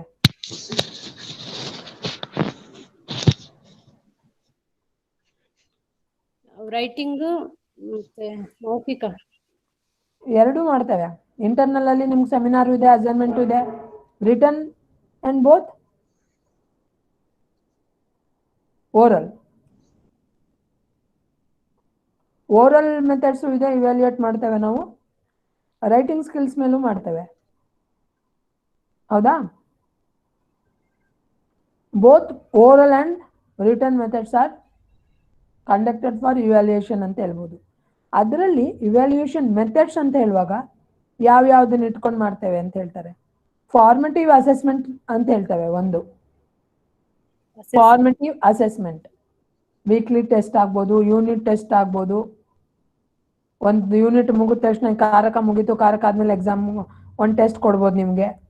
ಸಂಜ್ಞಾ ಪ್ರಕರಣ ಮುಗೀತು, ಸಂಜ್ಞಾ ಬಗ್ಗೆ ಕೊಡ್ಬೋದು. ಅದಕ್ಕೂ ಟೋಟಲ್ ಆಗಿ ನಿಮ್ಗೆ ಮಾರ್ಕ್ಸ್ ಏನು ಆ್ಯಡ್ ಆಗಲ್ಲ ಎಕ್ಸಾಮ್ಗೆ, ಆದರೆ ವೀಕ್ಲಿ ಟೆಸ್ಟ್ ಅಂತೂ ಮಾಡೇ ಮಾಡ್ತೀವಿ ಒಂದು ವಿಷಯ ಮುಗಿದ ಮೇಲೆ. ಇಂಥದನ್ನ ನಾವು ಫಾರ್ಮೇಟಿವ್ ಅಸೆಸ್ಮೆಂಟ್ ಅಂತ ಕರಿತೇವೆ. ರೆಗ್ಯುಲರ್ ಆಗಿ ಟೆಸ್ಟ್ ಬೇಸಿಸ್ ಮೇಲೆ ಏನಾದರೂ ಕೊಟ್ಟು ಮಾಡೋವಂಥದ್ದು, ರೆಗ್ಯುಲರ್ ಇರಬೇಕದು. Regular in nature, weekly test or monthly unit test. This is also a evaluation method ಅಂತ ಹೇಳ್ತೇವೆ. ಇನ್ನೊಂದು ಸಮೇಟಿವ್ ಅಸೈನ್ಮೆಂಟ್ ಅಂತ ಹೇಳ್ತೇವೆ. ಇಯರ್ ಎಂಡ್ ಅಥವಾ ಸೆಮ್ ಆದ್ಮೇಲೆ ಎಕ್ಸಾಮ್ ಮಾಡ್ತೀವಲ್ಲ, ವರ್ಷದ ಕೊನೆಯಲ್ಲಿ ಫೈನಲ್ ಎಕ್ಸಾಮ್, ಅದನ್ನ ನಾವು ಸಮೆಟೇಟಿವ್ ಅಂತ ಹೇಳಿ ಅಸೆಸ್ಮೆಂಟ್ ಅಂತ ಕರಿತೇವೆ. ಇನ್ನೊಂದು norm referred and citation criterion referred ಅಂತ ಕರಿತೇವೆ. Norm referred and criterion referred ಅಂತ ಕರಿತೇವೆ. ನಾರ್ಮ್ ರೆಫರ್ಡ್ ಮತ್ತೆ ಕ್ರೈಟೀರಿಯನ್ ರೆಫರ್ಡ್ ಅಲ್ಲಿ ನಿಮಗೆ ಇಂಡಿವಿಜುವಲ್ ಆಗಿ ಜಡ್ಜ್ ಮಾಡೋದು. ಗ್ರೂಪ್ ಮಧ್ಯೆ ಇವನೊಬ್ಬ ಹೀಗೆ ಕ್ರೈಟೀರಿಯನ್ ಕೊಡ್ತೀವಲ್ಲ, ಫಸ್ಟ್ ಸೆಕೆಂಡು ಥರ್ಡು ಅಂತೆಲ್ಲ ಕೊಡ್ತೇವೆ. ನಾರ್ಮ್ ರೆಫರ್ಡ್ ಅಲ್ಲಿ ನಿಮಗೆ distinction first class second class ಅಂತ ಕೊಡ್ತೇವೆ. ಜಡ್ಜ್ ಇಂಡಿವಿಜುವಲಿ ಅಂತ ಹೇಳ್ತೇವೆ. ಇವ್ಯಾಲ್ಯೂಯೇಟ್ ಮಾಡಿದ್ದೇವೆ, ಇಂಡಿವಿಜುವಲ್ ಆಗಿ ಇವ್ಯಾಲ್ಯೂಯೇಟ್ ಮಾಡಿದ್ದೇವೆ ನಾವು. ಹೌದಾ? ಇಂಥದನ್ನ ಇವ್ಯಾಲ್ಯೂಯೇಟ್ ಮಾಡೋ ಈ ಮೆಥಡ್ ಅನ್ನ ನಾವು ನಾರ್ಮ್ ರೆಫರ್ಡ್ ಅಥವಾ ಕ್ರೈಟೀರಿಯನ್ ರೆಫರ್ಡ್ ಅಂತ ಕರಿತೇವೆ. ಎರಡಿದೆ ಅದರಲ್ಲಿ. ಈಗ ಸದ್ಯಕ್ಕೆ ನಡೀತಾ ಇರೋದು ಯಾವುದು ಅಂತ ಕೇಳ್ತಾರೆ, CCE ಅಂತ ಹೇಳ್ತೇವೆ. CCE ಕಂಟಿನ್ಯೂಯಸ್ ಕಾಂಪ್ರಹೆನ್ಸಿವ್ ಇವ್ಯಾಲ್ಯೂಯೇಷನ್ ಅಂತ ಕರಿತೇವೆ. Continuous comprehensive evaluation. ದಿನ ಟೆಸ್ಟ್ ಒಂದಾದ್ಮೇಲೆ ಒಂದು ಅವ್ರನ್ನ ಸತತವಾಗಿ ಮೌಲ್ಯಮಾಪನ ಮಾಡ್ತಾನೆ ಇರೋದು. ಈಗ ಮಾಡ್ತಾ ಇರೋದು ನಾವು ಅದೇನೆ, ಕಂಟಿನ್ಯೂಸ್ ಕಾಂಪ್ರಹೆನ್ಸಿವ್ ಇವ್ಯಾಲ್ಯೂಯೇಷನ್ ಅಂತ. ಮಕ್ಳಿಗೆ ನೋಡ್ತಿದ್ದೀರಲ್ಲ, ದಿನಕ್ಕೊಂದು ಟೆಸ್ಟು, ದಿನಕ್ಕೊಂದು 2 ದಿನ ಬಿಟ್ಟು ಒಂದು ಟೆಸ್ಟು ಎಲ್ಲ ಹೇಳ್ತಾರೆ. ನಾವು ಹಾಗೆ ಮಾಡ್ತಾ ಇದ್ದೇವೆ. ನಾವು ಆಕ್ಚುಲಿ ಸಮೆಂಟೇಟಿವ್ ಅಸೆಸ್ಮೆಂಟ್ ಅಂತ ಹೇಳಿ ಫೈನಲ್ಗೆ ತಗೊಂಡ್ರು ಕೂಡ ಸೆಮಿನಾರ್ ಇದೆ ಹೇಳ್ತೇವೆ, ಟೆಸ್ಟ್ ಇದೆ ಹೇಳ್ತೇವೆ, ಅಸೈನ್ಮೆಂಟ್ಸ್ ಇದೆ ಅಂತ ಹೇಳ್ತೇವೆ, ಇದನ್ನ ಮಾಡ್ಕೊಂಬನ್ನಿ ಪ್ರಾಜೆಕ್ಟ್ ಅಂತ ಕೊಟ್ಟಿರ್ತೇವೆ. ನಾವು ಕೂಡ ಕಂಟಿನ್ಯೂಸ್ ಕಾಂಪ್ರಹೆನ್ಸಿವ್ ಇವ್ಯಾಲ್ಯೂಯೇಷನ್ ನಡೀತಾ ಇರೋದು. ಈಗ ಯಾವ್ದು ನಡೀತಾ ಇದೆ ಕೇಳ್ಬೋದು. ಇವ್ಯಾಲ್ಯೂಯೇಷನ್ ಈಗ ಯಾವ್ದು ನಡೀತಾ ಇದೆ ಅಂತಲೂ ಕೇಳ್ಬೋದು ನಿಮಗೆ. ಅವಾಗ ನೀವು CCE ಅಂತ ಬರಿಬೇಕಾಗತ್ತೆ. CCEಗೆ ಫುಲ್ ಫಾರ್ಮ್ ಬರೀರಿ ಅಂತಾನು ಕೇಳಿದಾನು ಒಂದ್ಸಲಿ, ನೀವು ಅದನ್ನು ಬರಿಬೇಕಾಗತ್ತೆ. ನನ್ನ ಕ್ವಶನ್ಸ್ ಹೇಗೆ ಫಾರ್ಮ್ ಆಗತ್ತೆ ಅಂತಾನು ಅಲ್ಲೇ ಹೇಳ್ತಾ ಇದ್ದೀನಿ, ಹಂಗೆ ಇಟ್ಕೊಳ್ಳಿ ಒಂದಷ್ಟು. ಇನ್ನೊಂದು ಬ್ಲೂಮ್ ಟ್ಯಾಕ್ಸಾನಮಿ ಅಂತ ಇದೆ, B.Ed ಮಾಡಿದ್ರೆ ಎಲ್ಲರಿಗೂ ಗೊತ್ತಿರತ್ತೆ. ಒಂದು ಟ್ರಯಾಂಗಲ್ ತರ ಇರತ್ತೆ, ಒಂದು ಪಿರಮಿಡ್ ಇದೆಯಲ್ಲ, ಪಿರಮಿಡ್ ತರ ಬ್ಲೂಮ್ ಟ್ಯಾಕ್ಸಾನಮಿ ಅಂತ ಹೇಳಿದ್ರೆ ಏನಿಲ್ಲ, levels of teaching are understanding ತಗೊಳ್ಳಿ, ಅಥವಾ ಲೆವೆಲ್ಸ್ ಆಫ್ ಟೀಚಿಂಗ್. ಯಾವ್ಯಾವ ಸ್ತರಗಳು ಅಂತ ಹೇಳ್ತೀವಿ, ಟೀಚಿಂಗ್ ಯಾವ್ಯಾವ ಹಂತಗಳು, ಅಧ್ಯಯನದ ಅಥವಾ ಅಧ್ಯಾಪನದ ಹಂತಗಳು ಅಂತ ತಗೋಬಹುದು. ಇದನ್ನ ಬ್ಲೂಮ್ ಅನ್ನೋ ಒಂದು ಹೇಳಿರೋದ್ರಿಂದ ಬ್ಲೂಮ್ ಟ್ಯಾಕ್ಸಾನಮಿ ಅಂತಾನೆ ಕರೀತಾರೆ. ಇದು ಒಂದು ನಿಮ್ಗೆ ಸಿಲೆಬಸ್ ಅಲ್ಲಿ ಆಡ್ ಆಗಿರೋದು. ನೋಡಿ, ಬೇಸ್ ಏನಿರುತ್ತೆ, ಟ್ರಯಾಂಗಲ್ ಆಗುವಾಗ ನೀವು ಬೇಸ್ ಏನಿರುತ್ತೆ, ಕೊನೆಯಲ್ಲಿ ಹಾಕಿರೋ ಲೈನ್ ಏನಿದೆಯೋ ಅದು ತುಂಬಾ ಬ್ರಾಡ್ ಆಗಿರತ್ತೆ, ಅಗಲವಾಗಿರತ್ತೆ. ಮುಂದೆ ಬರ್ತಾ ಬರ್ತಾ ಬರ್ತಾ ಬರ್ತಾ ತುದಿಗೆ ಬರ್ತೀರಿ ನೀವು, ಹೌದಾ? ಮೊದಲನೇ ಲೆವೆಲ್ ಏನು ಅಂತ ಹೇಳಿದ್ರೆ ನಾಲೆಡ್ಜ್. ನಾವು ಮೊದಲು ವರ್ಣಗಳನ್ನ ಕಲಿತೇವೆ ಅಲ್ವಾ, ಪದಗಳನ್ನ ಕಲಿತೇವೆ, ಬೇಸಿಕ್ ಏನಿತ್ತು ಆ ವಿಷಯಗಳನ್ನ ಕಲಿತೇವೆ. ಜ್ಞಾನ ಮೊದಲನೇ ಹಂತ ಅಂತ ಹೇಳಿದ್ರೆ ಜ್ಞಾನ ಅಥವಾ ಜ್ಞಾನದ ಹಂತನೇ ಅಂತ ಇಟ್ಕೊಳ್ಳಿ. ಮೊದಲು ಜ್ಞಾನವನ್ನ ಪಡಿತೇವೆ, ಆ ವಿಷಯ ಯಾವ್ದನ್ನ ತಗೊಂಡಿದ್ದೀವೋ ಆ ವಿಷಯದ ಬಗ್ಗೆ ಸಂಪೂರ್ಣ ಮಾಹಿತಿ. ನೆಕ್ಸ್ಟ್ ಏನಾಗುತ್ತೆ, ಕಾಂಪ್ರಹೆನ್ಷನ್ ಲೆವೆಲ್ ಅಂತ ಹೇಳ್ತೇವೆ. ಟ್ರಯಾಂಗಲ್ ಇಟ್ಕೊಂಡ್ರೆ ಮುಂದೆ ಮುಂದೆ ಹೋಗ್ತಾ ಹೋಗ್ತಾ ಅಂತ ಹೇಳ್ತೇವೆ. ಕಾಂಪ್ರಹೆನ್ಷನ್ ಅಂತ ಹೇಳಿದ್ರೆ ಹೈಯರ್ ಎಂಡ್ ಆಫ್ ಅಂಡರ್ಸ್ಟ್ಯಾಂಡಿಂಗ್ ಅಂತ ಅರ್ಥ. ಕಾಂಪ್ರಹೆನ್ಷನ್ ಅಂದ್ರೆ ಅರ್ಥೈಸುವಿಕೆ, ನೀವು ಪಡ್ಕೊಂಡಂತ ಜ್ಞಾನವನ್ನ ಏನಿದೆಯೋ ಅದನ್ನ ಹೇಗೆ ಅರ್ಥ ಮಾಡ್ಕೊಂಡಿದ್ದೀರಿ ಅಂತ. ಸುಪ್ ತಿಂಗಂತಂ ಪದಂ ಅಂತ ಹೇಳಿದ್ದೇವೆ, ಬಹ್ಯಾಟ್ ಮಾಡಿದ್ರೆ ಸುಬಂಧಂ ತಿಂಗಂತಂ ಪದ ಸಂಜ್ಞಾ ಸ್ಯಾತ್ ಅಂತ ಹೇಳ್ತೇವೆ. ಆದ್ರೆ ಸುಪ್ ಅಂದ್ರೆ ಏನು, ಅದೊಂದು ಪ್ರತ್ಯಾಹಾರ, ಅದು 71 3 ವಿಭಕ್ತಿ 3 ಅಲ್ಲ 7 ವಿಭಕ್ತಿ 3 ವಚನಗಳಲ್ಲಿ ಬರುವಂತ 21 ಪ್ರತ್ಯಯಗಳು ಅಂತ ಗೊತ್ತಿರೋದಿಲ್ಲ. ಆದ್ರೆ ಗೊತ್ತು ಮಾಡ್ಕೊಳ್ಳೋ ಅಂತ ಇದೆಯಲ್ಲ, ತಿಂಗ್ ಅಂತ ಹೇಳಿದ್ರೆ ಪರಸ್ಮೈಪದಿ ಆತ್ಮನೇಪದಿ ಏನಿದೆಯೋ 3 ವಚನ 3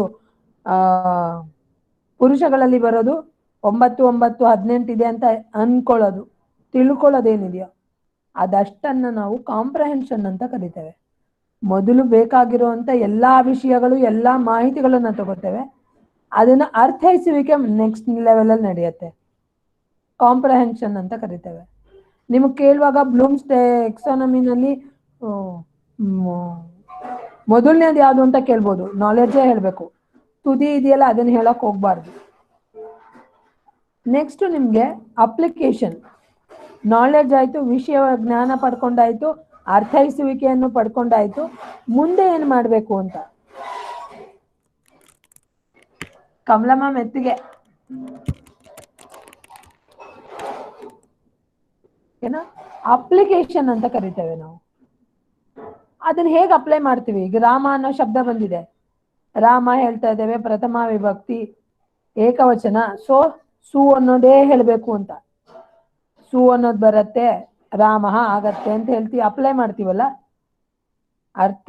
ಮಾಡ್ಕೊಂಡಿದ್ದನ್ನ ಬಳಕೆಯನ್ನ ಮಾಡುವಂತ ಜ್ಞಾನ, ಅದನ್ನ ಅಪ್ಲಿಕೇಶನ್ ಲೆವೆಲ್ ಅಂತ ಕರಿತೇವೆ. First knowledge level, next comprehension level, third one application level. Application ಆದ್ಮೇಲೆ ನೆಕ್ಸ್ಟ್ ಅನಾಲಿಸಿಸ್. ಸು ಅಂತ ಹೇಳಿದ್ದೇವೆ, ಇದು ವಿಸರ್ಗ ಬರ್ಬೇಕಂದ್ರೆ ಇದೆಲ್ಲ ಮಾಡ್ತೇವೆ, ಹೇಗ್ ಬರುತ್ತೆ ಅಂತೆಲ್ಲ ಯೋಚನೆ ಮಾಡ್ತೀವಲ್ಲ. ಸು ಅನ್ನೋದು ಉಪದೇಶ ಇದೆ, ಉಪದೇಶದಲ್ಲಿ ಪ್ರತ್ಯಯನೂ ಹೇಳಿದ್ದಾರೆ, ಸು ಅನ್ನೋದು ಪ್ರತ್ಯಯ ಆಗಿರೋದ್ರಿಂದ ಉಪದೇಶ ಜುನಾಸಿಕ ಇತ್ ಅಂತ ಸೂತ್ರ ಪ್ರವೇಶ ಆಗತ್ತೆ, ಇತ್ ಬರುತ್ತೆ ಅಂತ ಹೇಳ್ತೀವಲ್ಲ. ಈ ರೀತಿ ಅನಾಲಿಸಿಸ್ ಮಾಡುವಂಥದ್ದು ನೆಕ್ಸ್ಟ್ ಲೆವೆಲ್. ಆದ್ರೂ ನೆಕ್ಸ್ಟ್ ಲೆವೆಲ್ ಸಿಂಥಸಿಸ್ ಅಂತ ಕರಿತೇವೆ. ಪಡ್ಕೊಂಡಂತ ಎಲ್ಲಾ ವಿಚಾರಗಳನ್ನ ಸಿಂಥಸೈಸ್ ಮಾಡಿ ಒಂದು ವಿಷಯಕ್ಕೆ ಎಲ್ಲವನ್ನ ಅಡಾಪ್ಟ್ ಮಾಡಿ ಮಾಡುವಂಥದ್ದು. ಅದಾದ್ಮೇಲೆ ಇವ್ಯಾಲ್ಯೂಯೇಷನ್ ಬರುತ್ತೆ. ನಾವು ಪೂರ್ತಿ ಮಾಡಿದೀವಾ ಇಲ್ವಾ ಅಂತ ಚೆಕ್ ಮಾಡ್ತೀವಲ್ಲ, ಎಕ್ಸಾಮ್ ಆಗ್ಬೋದು, ಇನ್ಯಾವುದ್ರಲ್ಲೂ ಆಗ್ಬೋದು, ನನ್ಗೆ ಏನು ಗೊತ್ತಿದೆ ಏನು ಗೊತ್ತಿಲ್ಲ ಅಂತ ಇವ್ಯಾಲ್ಯೂಯೇಟ್ ಮಾಡೋಕ್ಕಾಗತ್ತಲ್ಲ. ಇಲ್ಲ ನಮ್ಮನ್ನು ನಾವೇ ಹೌದು ಇದು ಸರಿ ಇರಲಿಲ್ಲ, ಇದು ಯಾವುದೋ ವಿಚಾರ ನಂಗೆ ಗೊತ್ತಿಲ್ಲ ಅಂತ ಹೇಳ್ಕೊತಿರಲ್ಲ. ಇದು ನಿಮಗೆ ಲೆವೆಲ್ಸ್. ಇದು ಕೊನೆ ಕಡೆಯಲ್ಲಿ ಇವ್ಯಾಲ್ಯೂಯೇಷನ್ ಬರೋದು ನಿಮಗೆ. ಮೊದಲನೇದು ನಾಲೆಡ್ಜ್. ಹೌದಾ? ಇದಿಷ್ಟನ್ನು ನಾವು ಬ್ಲೂಮ್ಸ್ ಟೆಕ್ಸಾನಮಿ ಅನ್ನೋದು ಕಡೆ ಓದ್ತೇವೆ. ಸೊ ಅವ್ನು ಕೇಳ್ಬೇಕಾದ್ರೆ ಯಾರ್ದಿದು ಅಂತ ಕೇಳ್ಬೋದು, ಅಲ್ಲಿ ಏನು ಹೇಳಿದಾನೆ ಅಂತ ಕೇಳ್ಬೋದು, levels of teaching, levels of understanding ಅಥವಾ ಲೆವೆಲ್ಸ್ ಆಫ್ ನಾಲೆಡ್ಜ್ ಗೇನಿಂಗ್ ಹೇಳ್ಬೋದು. ಇಷ್ಟನ್ನು ಕೊಟ್ಟಿರ್ಬೋದು. ಎಬವ್ ಆಲ್ ಕೇಳ್ಬೋದು, ನನ್ ಆಫ್ ದಿಸ್ ಅಂತ ಕೊಡ್ಬೋದು. ಮತ್ತೆ ಎರಡನೇದು ಯಾವುದು, ಮೂರನೇದು ಯಾವುದು ಅಂತ ಕೇಳ್ಬೋದು. ಫಸ್ಟ್ ಏನ್ ಬೇಕು ಅಂತ ಕೇಳ್ಬೋದು. ಇಷ್ಟು ಅರ್ಥ ಆಗಿದೆ ಅನ್ಕೋತೇನೆ. ನೆಕ್ಸ್ಟ್ ನಾವು ಡೊಮೈನ್ಸ್ ಆಫ್ ಲರ್ನಿಂಗ್ ಅಂತ ತಗೊಳ್ಳೋಣ. ಡೊಮೈನ್ಸ್ ಆಫ್ ಲರ್ನಿಂಗ್ ಯಾವ ಲೆವೆಲ್, ಡೊಮೈನ್ಸ್ ಅಂತ ಹೇಳಿದ್ರೆ ಲೆವೆಲ್ ಅಂತಾನೆ. ಯಾವ ಸ್ಕಿಲ್ ಇರಬೇಕು ನಮ್ಗೆ ಯಾವ ಲರ್ನಿಂಗ್ ಅಲ್ಲಿ ಅಂತ ಕೇಳ್ತಾರೆ. ಒಂದು ಕಾಗ್ನಿಟಿವ್ ಡೊಮೈನ್ ಅಂತ ಹೇಳ್ತಾರೆ. ಕಾಗ್ನಿಟಿವ್ ಇರೋದು ಯಾವಾಗಲೂ ನಾಲೆಜ್ ರಿಲೇಟೆಡ್, ಮೆಮೊರಿಗೆ ರಿಲೇಟೆಡ್. ಅದು ಬುದ್ಧಿಸ್ಥವಾಗಿರ್ಬೇಕು ಅಂತ ಹೇಳ್ತೇವೆ. ಸೊ ಅದನ್ನ ಕಾಗ್ನಿಟಿವ್ ಡೊಮೈನ್ ಅಂತ ಕರೀತಾರೆ. ನಾಲೆಡ್ಜ್ ಅಲ್ಲಿ ಯಾವ ವಿಷಯ ಬರುತ್ತೆ ಅಂತ ಕೇಳ್ಬೋದು, ಜ್ಞಾನ ಮಾತ್ರ. ಇನ್ನೊಂದು ಎಫೆಕ್ಟಿವ್ ಡೊಮೈನ್ ಅಂತ ಕರೀತೇವೆ. ಬಳಸೋಕ್ ಬರುತ್ತಾ ಅಂತ. ಜ್ಞಾನ ಇದ್ರೆ ಅದನ್ನ ಬಳಸಕ್ ಬರ್ಬೇಕಲ್ಲ, ಎಫೆಕ್ಟಿವ್ ಆಗಿ ಅದನ್ನ ಮಾಡ್ತೇವಾ ಇಲ್ವಾ ಅಂತೇಳಿ. ನಂತರ ಸೈಕೋಮೋಟರ್ ಸ್ಕಿಲ್ ಅಂತಾನೂ ಹೇಳ್ತೇವೆ. ಬಾಡಿ ಮೂವ್ಮೆಂಟ್ ಸೈಕೋಮೋಟರ್ ಸ್ಕಿಲ್ ಅಂತ ಹೇಳಿದ್ರೆ ನೀವು ಇಡೀ ಮೈಂಡ್ ಅಂಡ್ ಬಾಡಿ, ಶಾರೀರಿಕ ಮತ್ತು ಮಾನಸಿಕ. ಸೈಕೋ ಅಂತ ಹೇಳಿರುವಾಗ ಅದರಲ್ಲಿ ಮಾನಸಿಕ ಅಂತ ಹೇಳ್ತೇವೆ, ಮೋಟಾರ್ ಅಂತ ಹೇಳಿರೋದ್ರಿಂದ ಬಾಡಿ ಪಾರ್ಟ್ಸ್ ಅಂತ ಹೇಳ್ತೇವೆ, ಬುದ್ಧಿ ಮತ್ತೆ ಅವಯವಗಳು. ಆ ಸ್ಕಿಲ್ಲು ಕೂಡ ನಮಗೆ ಲರ್ನಿಂಗ್ನಲ್ಲಿ ಬೇಕೇ ಬೇಕು ಅಂತ ಹೇಳ್ತಾರೆ. ಇಷ್ಟರಲ್ಲಿ ಏನಾದ್ರು ಇದೆಯಾ?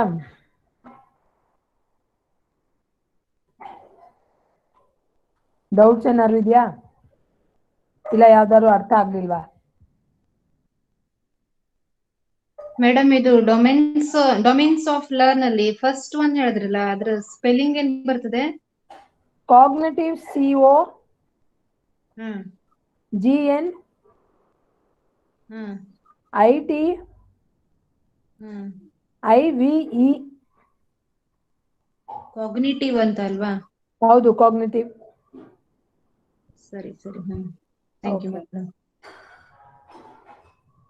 ಇನ್ನು ಡೆವಲಪ್ಮೆಂಟ್ ಆಫ್ ಆಟಿಟ್ಯೂಡ್ ಅಂತ ಹೇಳ್ತೇವೆ. ನೆಕ್ಸ್ಟ್ ವಿಚಾರ ಬರೋದಾದ್ರೆ ಏನೇನ್ ಡೆವಲಪ್ಮೆಂಟ್ ಆಗತ್ತೆ ನಮ್ದು ಇದರಲ್ಲಿ, ನಮ್ಮ ಆಟಿಟ್ಯೂಡ್ ಅಲ್ಲಿ, ನಮ್ಮ ಬಿಹೇವಿಯರ್ ಅಲ್ಲಿ, ನಮ್ಮ ವರ್ತನೆಗಳಲ್ಲಿ, ನಾವು ನೋಡೋ ದೃಷ್ಟಿಕೋನಗಳು ಅಂತ ಹೇಳ್ತೀವಲ್ಲ, ಏನೇನಾಗತ್ತೆ, ಏನೇನು ಬೆಳವಣಿಗೆ ಆಗತ್ತೆ ಅಂತ ಹೇಳಿದ್ರೆ, ಮೊದಲನೇದು know about other religious and ಫೇತ್ಸ್.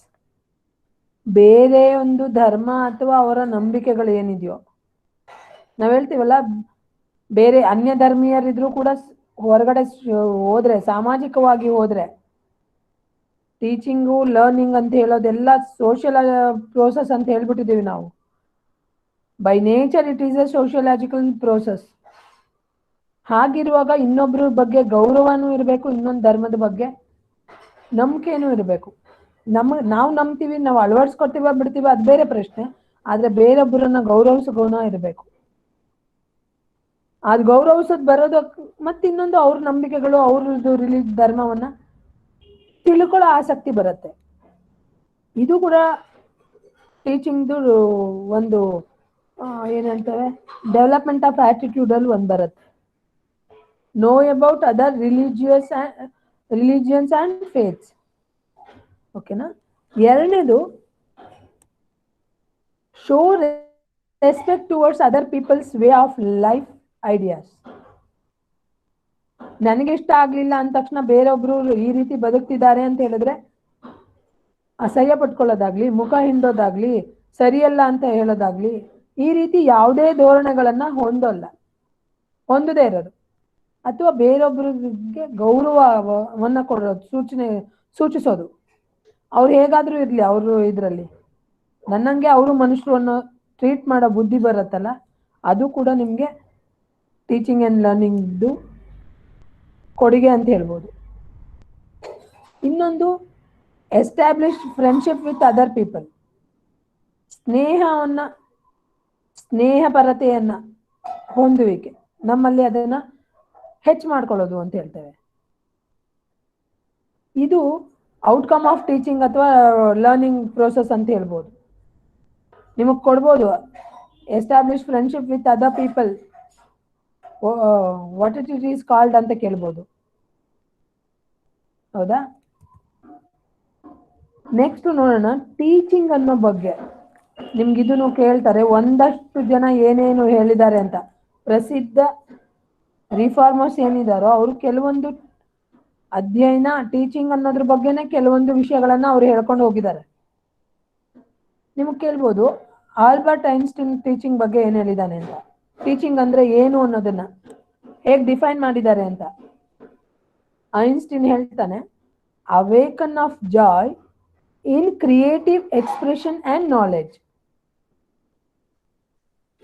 Awaken of Joy in creative expression and knowledge, it is called teaching ಅಂತ ಆಲ್ಬರ್ಟ್ ಐನ್ಸ್ಟೀನ್ ಹೇಳ್ತಾನೆ.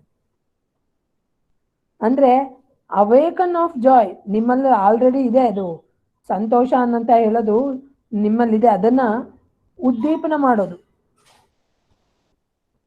ಇನ್ ಕ್ರಿಯೇಟಿವ್ ಎಕ್ಸ್ಪ್ರೆಷನ್ ಅಂಡ್ ನಾಲೆಡ್ಜ್, ಜ್ಞಾನದ ಮೂಲಕ ಒಂದು ವಿಶಿಷ್ಟವಾದ ಏನ್ ಹೇಳ್ತಾರೆ ಪ್ರಕ್ರಿಯೆಯನ್ನ ಕೊಡೋರ ಮೂಲಕ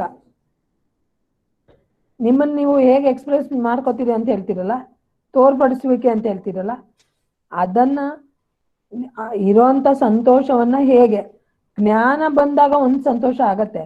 ಇವತ್ತು ನಂಗೆ ಈ ವಿಷಯ ಗೊತ್ತಾಗೋಯ್ತು ಅಂತ ಹೇಳಿದ್ರೆ ಒಂದು ಸಂತೋಷ ಆಗತ್ತೆ. ಅದನ್ನ ನಾವು ಟೀಚಿಂಗ್ ಅಂತ ಕರಿತೀವಿ ಅಂತ ಹೇಳ್ತಾರೆ. ಓಕೆನಾ?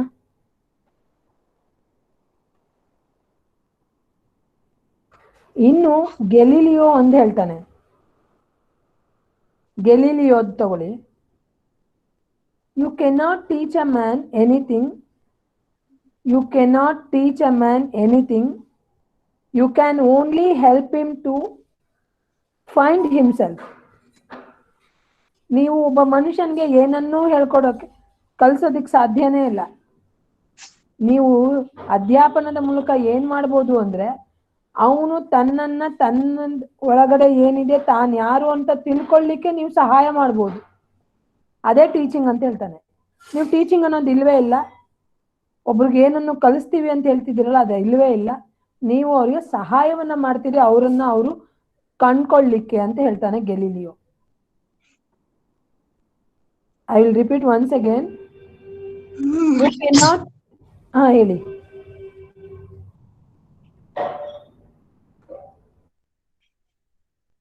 You cannot teach a man anything. You cannot teach a man anything. You can only help him.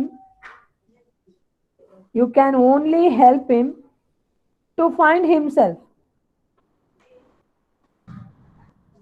To find himself ಅಂತ ಹೇಳ್ತಾನೆ.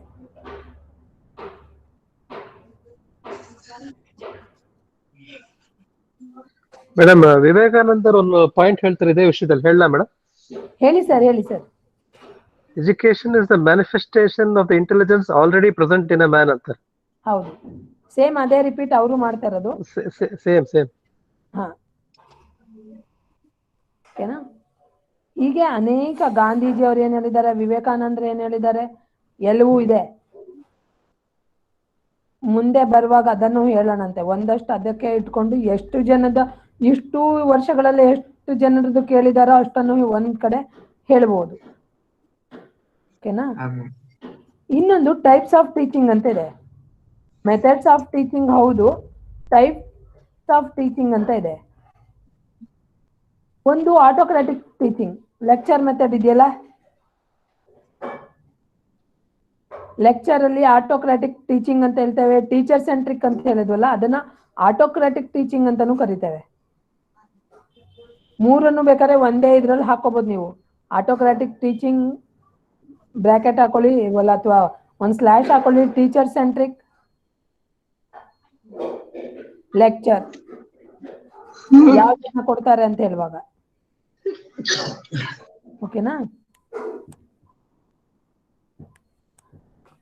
ಅಥವಾ ಅದನ್ನ ಇನ್ನೊಂದು ಆಟೋಕ್ರಾಟಿಕ್ ಟೀಚಿಂಗ್ ಅಥವಾ ಟೀಚರ್ ಸೆಂಟ್ರಿಕ್ ಅಂತ ಕೇಳುವಾಗ ಅದಕ್ಕೆ ಇನ್ನೊಂದಾದ್ರು ಏನಾದ್ರು ಇನ್ನೊಂದು ಡೆಫಿನೇಷನ್ ಕೊಡ್ಬೇಕು ಅಂತ ಹೇಳಿದ್ರೆ, an intimate contact between a more mature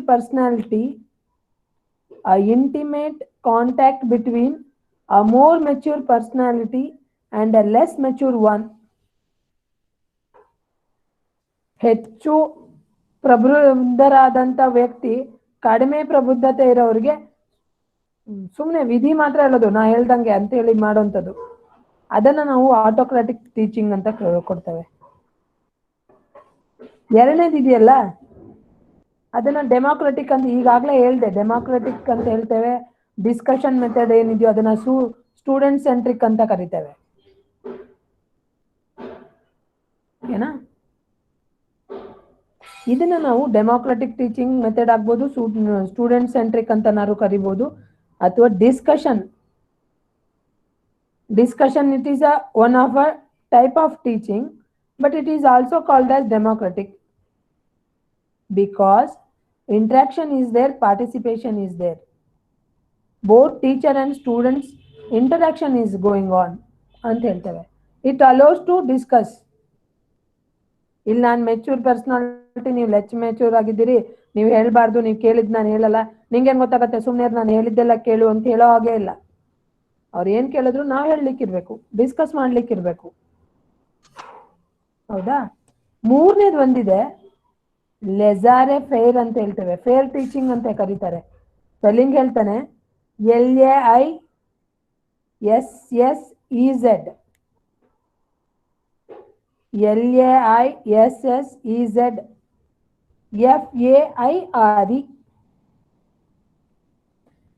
ಲೆಜಾಸ್ fire teaching ಅಂತ ಕರೀತಾರೆ. ಇದು student centric. By nature it is a student centric teaching only. ಓಕೆನಾ? ಇದ್ರಲ್ಲಿ ಏನ್ ಮಾಡ್ತಾರೆ ಅಂದ್ರೆ ಸ್ಟೂಡೆಂಟ್ಸ್ಗೆ ಕೊಟ್ಟು ಬಿಡೋದು ಪೂರ್ತಿ. ಅಥವಾ ಇದನ್ನ ಇನ್ನೊಂದು ಕರೀತಾರೆ, ಪುಟ್ಸ್ ಯುವರ್ ಹ್ಯಾಂಡ್ಸ್ ಆಫ್ ಅಂತ. ಬರ್ಕೊಂಡ್ಬಿಡಿ ಅದನ್ನ ಒಂದ್ ಕಡೆ. ಪುಟ್ಸ್ ಯುವರ್ ಹ್ಯಾಂಡ್ಸ್ ಆಫ್, ಕುದುರೆ ಮೇಲೆ ಕೂರಿಸಿ ಬಿಟ್ಬಿಡೋದು. ಇದು ಕುದುರೆಯಿಂದಾನೆ ಬಂದಿದೆ. ಕೇಳ್ತಾರೆ, ಯಾವಾಗ್ಲಾದ್ರೂ ಕೇಳ್ತಾರೆ, ಲೆಜಾರೆ ಫೇರ್ ಅನ್ನೋದಕ್ಕೆ ಏನ್ ಅರ್ಥ ಪುಟ್ಸ್ ಯುವರ್ ಹ್ಯಾಂಡ್ ಆಫ್ ಅಂತ. ಯಾವ್ದನ್ನ ಅನುಸರಿಸಿ, ಯಾವ್ದನ್ನ ನೋಡಿ ಬಂದಿದೆ ಅಂತ ಹೇಳಿದ್ರೆ ಹಾರ್ಸ್ ರೈಡಿಂಗ್ ಕೂರ್ಸಿ ಬಿಟ್ಬಿಡೋದು. ತುಂಬಾ ಹಿಡ್ಕೊಬೇಡ, ಕುದುರೆ ಬಿಟ್ಬಿಡು ನೀನು, ಅದ ಓಡತ್ತೆ ಅಂತ ಹೇಳ್ತೀವಲ್ಲ ಹಾಗೆ. ಬೇಕಾದ್ರೆ ಅದಕ್ಕೆ ಒಂದು ಡೆಫಿನಿಷನ್ ಹೇಳ್ಬೇಕಂದ್ರೆ, it is a student centric teaching and it is an arrangement and manipulation of situation,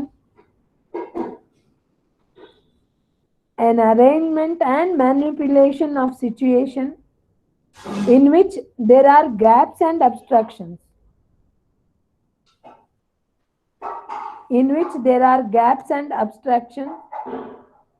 Which an individual will seek to overcome, and from which we learn in the course of doing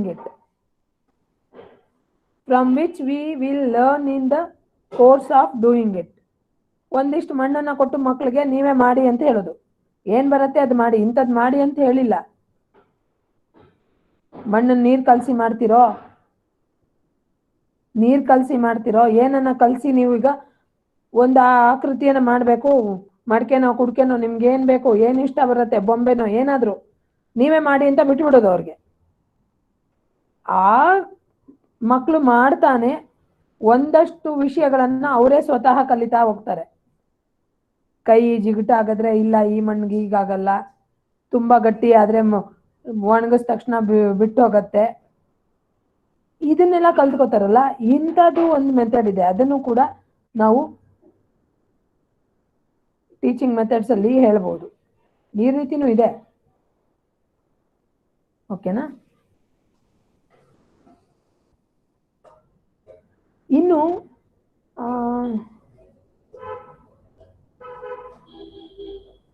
ಟೀಚಿಂಗ್ದು nature ಏನಾಗಿರ್ಬೋದು ಅಂತ ಕೇಳ್ಬೋದು. ಹೌದಾ? ಅಥವಾ ನಿಮ್ಗೆ ಏನಂತವೆ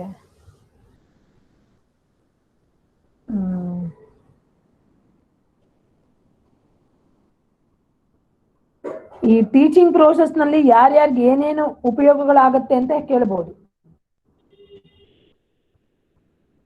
ಈ ಅಂತ ಕೇಳಿದ್ರೆ,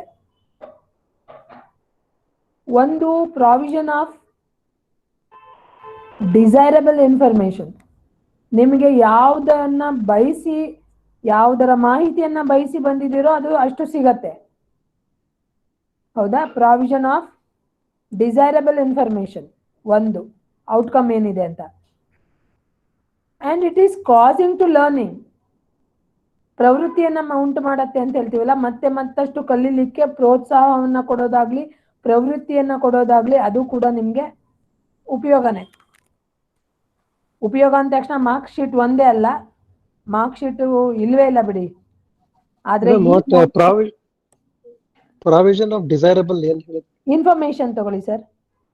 okay, thanks. ನಿಮ್ಗೆ ಯಾವ್ದರ ಮಾಹಿತಿ ಬೇಕು ಅಂತಿರೋ, ಡಿಸೈರಬಲ್ ನಿಮ್ಗೆ ಯಾವ್ದು ಬೇಕೋ ಅದು ಸಿಗತ್ತೆ.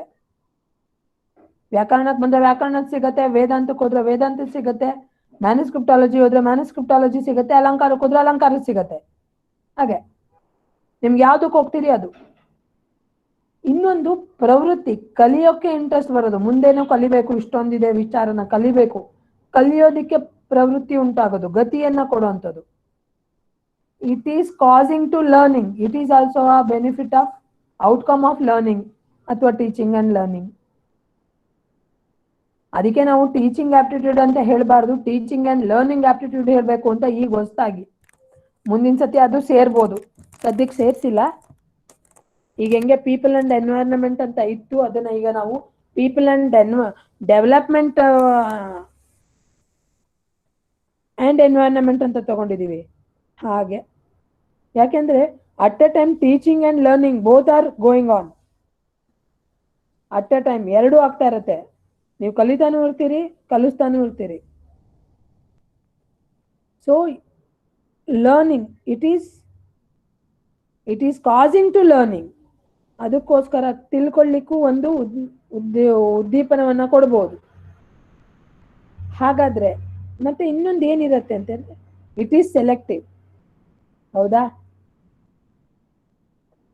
It is selective. ಯಾವ್ದ್ರ ಬಗ್ಗೆ ಹೇಳ್ತಾ ಇದ್ದೀನಿ ನಾನು?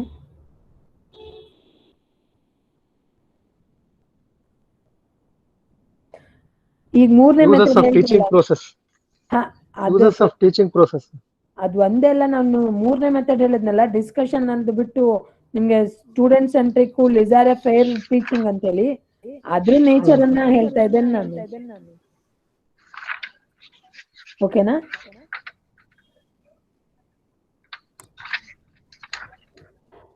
ಇದೆಲ್ಲದಕ್ಕೂ ಅಡಾಪ್ಟ್ ಮಾಡ್ಕೋಬಹುದು. ಡೆಮೋಕ್ರೆಟಿಕ್ ಇದೆ, ಆರ್ಗನೈಸ್, ಆದ್ರೆ ಕೆಲವೊಂದು ಅಂಶಗಳು ಮಾತ್ರ ನಿಮ್ಮನ್ನೇ ಬಿಟ್ರೆ ಕಲಿತೀರಿ.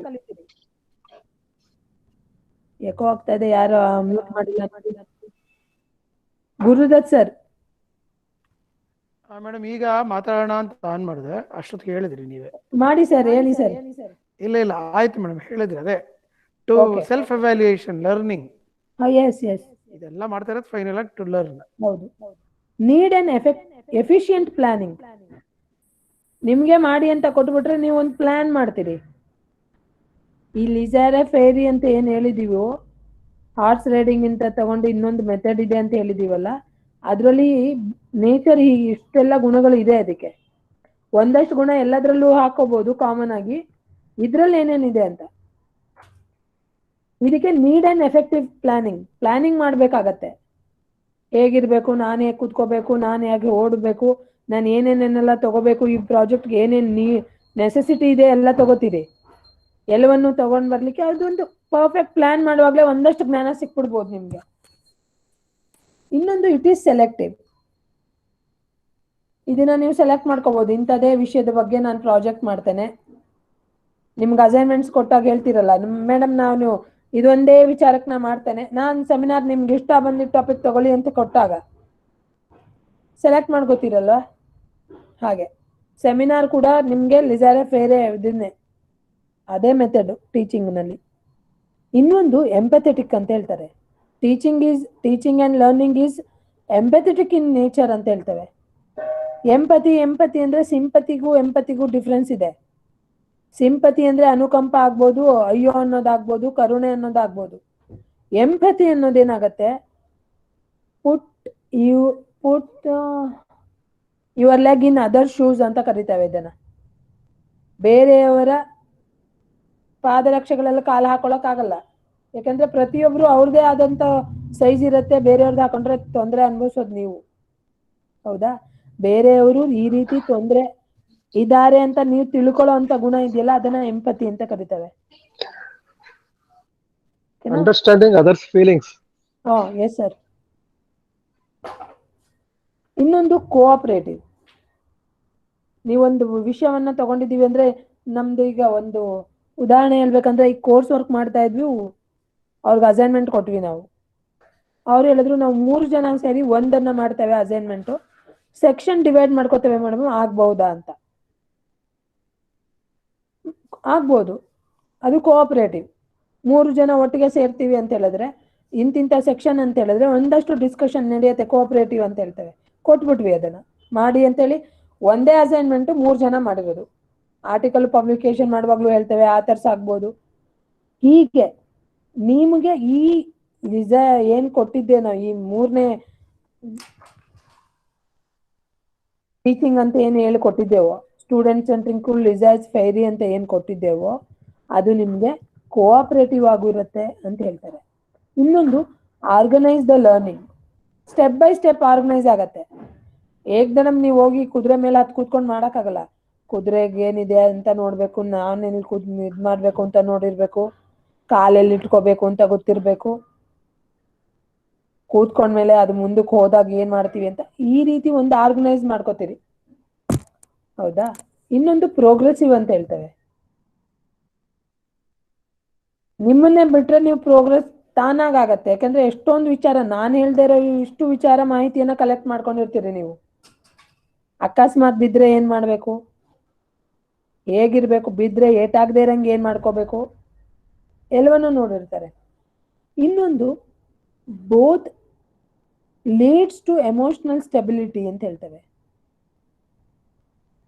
ನಮ್ಮಲ್ಲಿ 4 ರೀತಿ ಎನರ್ಜಿ ಅಂತ ಹೇಳ್ತೇವೆ ಮನುಷ್ಯನಲ್ಲಿ. ಒಂದು ಸೈಕಲಾಜಿಕಲ್ ಎನರ್ಜಿ, ಇನ್ನೊಂದು ಬಾಡಿ ಎನರ್ಜಿ ಅಥವಾ ಶಾರೀರಿಕ ಏನು ಹೇಳಿರ್ತೀವೋ ಅದು, 3ನೇದು ಎಮೋಷನಲ್. ಎಲ್ಲದಕ್ಕೂ ನಿಮ್ಗೆ ರಾಗ ದ್ವೇಷಗಳೆಲ್ಲ ಬರೋದು ಮನಸ್ಸಲ್ಲಿ, ಈ ಭಾವನೆಗಳೆಲ್ಲ ಬರುತ್ತಲ್ಲ, ಆವೇಗ ಆಗ್ಬೋದು, ಆಕ್ರೋಶ ಆಗ್ಬೋದು, ಕೋಪ ಆಗ್ಬೋದು, ಇವೆಲ್ಲ ಎಮೋಷನಲ್ ಅಂತ ಹೇಳ್ತೇವೆ. ರಸಗಳು ಅಂತ ಕರಿತೇವೆ. ಇದು ಕೂಡ ಒಂದು ಎನರ್ಜಿನೇ. ಈ ರೀತಿಯಾಗಿ ನಿಮ್ಮನ್ನ ನೀವೇ ಕಲೀಲಿಕ್ಕೆ ಬಿಟ್ಟು ಒಂದು ಪ್ರಾಜೆಕ್ಟ್ ಅನ್ನ ಕೊಟ್ಟು ನಿಮ್ಮನ್ನೇ ಬಿಟ್ಬಿಟ್ರೆ ನಿಮ್ಗೆ ಎಮೋಷನಲ್ ಸ್ಟೆಬಿಲಿಟಿ ಬರುತ್ತೆ. ನೀವೇ ಎಲ್ಲವನ್ನು ಮಾಡ್ತೀರಿ, ಎಲ್ಲವನ್ನು ನೋಡುವಾಗ ಯಾವ್ದು ಇಂಪಾರ್ಟೆಂಟು ಅದಕ್ಕೆ ಮಾತ್ರ ಮಹತ್ವ ಕೊಟ್ಟಿರ್ತೀರಿ. ನಿಮಗೆ ಕೆಲಸ ಮುಗಿಸೋದೇ ಇಂಪಾರ್ಟೆಂಟ್ ಆಗಿರತ್ತೆ. ಮಧ್ಯದಲ್ಲಿ ಯಾರು ಏನಾರು ಅಂದ್ರು ಬಿಡಿ ನೀವು ಅಂತೀರಿ ಹೊರತು ಅವ್ರ ಹತ್ರ ಜಗಳ ಮಾಡಕ್ ಹೋಗೋದಿಲ್ಲ. ಈ ರೀತಿ ಎಲ್ಲ ನಿಮ್ಗೆ ಎಮೋಷನಲ್ ಸ್ಟೆಬಿಲಿಟಿಯನ್ನ ಕೊಡತ್ತದು.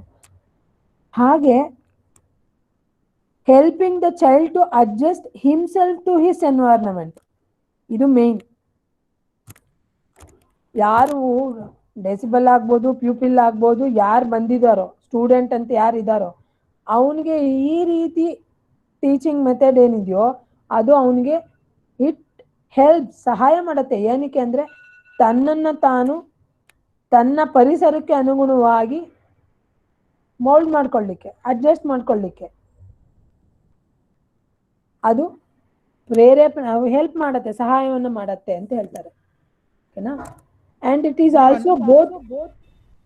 ಮೇಡಮ್ ಅದು ಸೈಕಲಾಜಿಕಲ್ ಎನರ್ಜಿ, ಬಾಡಿಲಿ ಎನರ್ಜಿ, ಎಮೋಷನಲ್ ಎನರ್ಜಿ, ಇನ್ನೊಂದು ಲೈಫ್ ಎನರ್ಜಿ ಸರ್.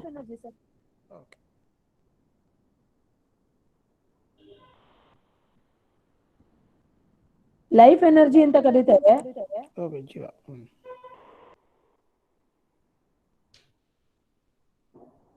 ಈ ಮೂರನ್ನು ಸೇರಿ ನಿಮ್ಮಲ್ಲಿ ಒಂದು ಎನರ್ಜಿ ಇದೆಯಲ್ಲ, ನಿಮ್ಮ ಶಕ್ತಿ ಅಂತ ಇದೆಯಲ್ಲ, ಜೀವಶಕ್ತಿ ಅಂತಾನೆ ಕರೀತಾರೆ ಲೈಫ್ ಎನರ್ಜಿ. ಯೋಗದಲ್ಲಿ ಈ 4 ಒಂದು ಲೈನ್ ತರದೇ ಯೋಗ ಸರ್. ಓಕೆನಾ? ಇನ್ನೊಂದು ಅದರದ್ದು ಕ್ಯಾರೆಕ್ಟರಿಸ್ಟಿಕ್ಸ್ ಹೇಳುವಾಗ ಬೋತ್ ಡಯಾಗ್ನೋಸ್ಟಿಕ್ ಅಂಡ್ ರೆಮಿಡಿಯಲ್ ಅಂತ ಹೇಳ್ತೇವೆ. ತನ್ನನ್ನು ತಾನು ಪೂರ್ತಿ ವಿಶ್ಲೇಷಣೆ ಮಾಡ್ಕೊಳ್ಳಿಕ್ಕೆ ಮತ್ತೆ ಸರಿ ಮಾಡ್ಕೊಳ್ಳಿಕ್ಕೂ ಅದು ಅವಕಾಶವನ್ನ ಕೊಡುವಂತ ಮೆಥಡ್ ಅಂತ ಹೇಳ್ತಾರೆ. ಇಷ್ಟು ಅರ್ಥ ಆಗಿದೆ ಅನ್ಕೋತೀನಿ. ಇನ್ನು ನಾನು ಮೊದಲೇ ಹೇಳ್ದಂಗೆ ಟೀಚಿಂಗ್ ಆಬ್ಜೆಕ್ಟಿವ್ ಅಂತ ಹೇಳಿದೆ. ಮಕ್ಕಳಿಗೆ ಏನ್ ಮಾಡತ್ತೆ ಅಂತ,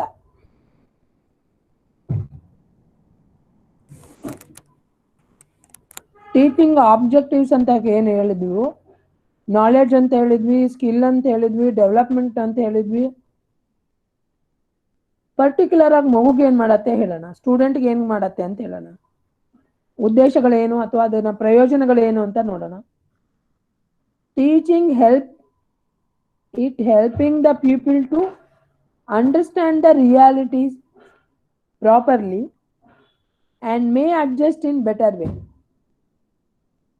Helping the pupil to understand the realities properly and may adjust in better way ಅಂತ ಹೇಳ್ತೇವೆ. ಒಂದು ವಿದ್ಯಾರ್ಥಿಗೆ ರಿಯಾಲಿಟಿ ಏನಿದೆಯೋ ಅದನ್ನ ಸರಿಯಾಗಿ ಅರ್ಥ ಮಾಡ್ಕೊಳ್ಳಿಕ್ಕೆ ನಿಮ್ಗೆ ಟೀಚಿಂಗ್ ಕೊಡತ್ತೆ. ಮತ್ತೆ ತಾನು ಹೇಗೆ ಸಮಾಜಕ್ಕೆ ಬಂದ್ರೆ ಹೇಗೆ ಅಡ್ಜಸ್ಟ್ ಆಗ್ಬೇಕು, ನಂದೇ ಧೋರಣೆ ನಡೆಯೋಂಗಿಲ್ಲ ಅಂತ ಏನಿದೆಯೋ ಅದನ್ನ ಸರಿಯಾದ ರೀತಿಯಲ್ಲಿ ಸಹಾಯ ಮಾಡತ್ತೆ. ಎರಡನೇದು, ಇದು students objectives, teaching objectives to the students ಅಂತಾನೆ ಹಾಕೊಳ್ಳಿ ಸಪರೇಟ್ ಆಗಿ. ಎರಡನೇದೇನಾಗತ್ತೆ, enabling the students to establish the contract with truth and to take decision by teaching.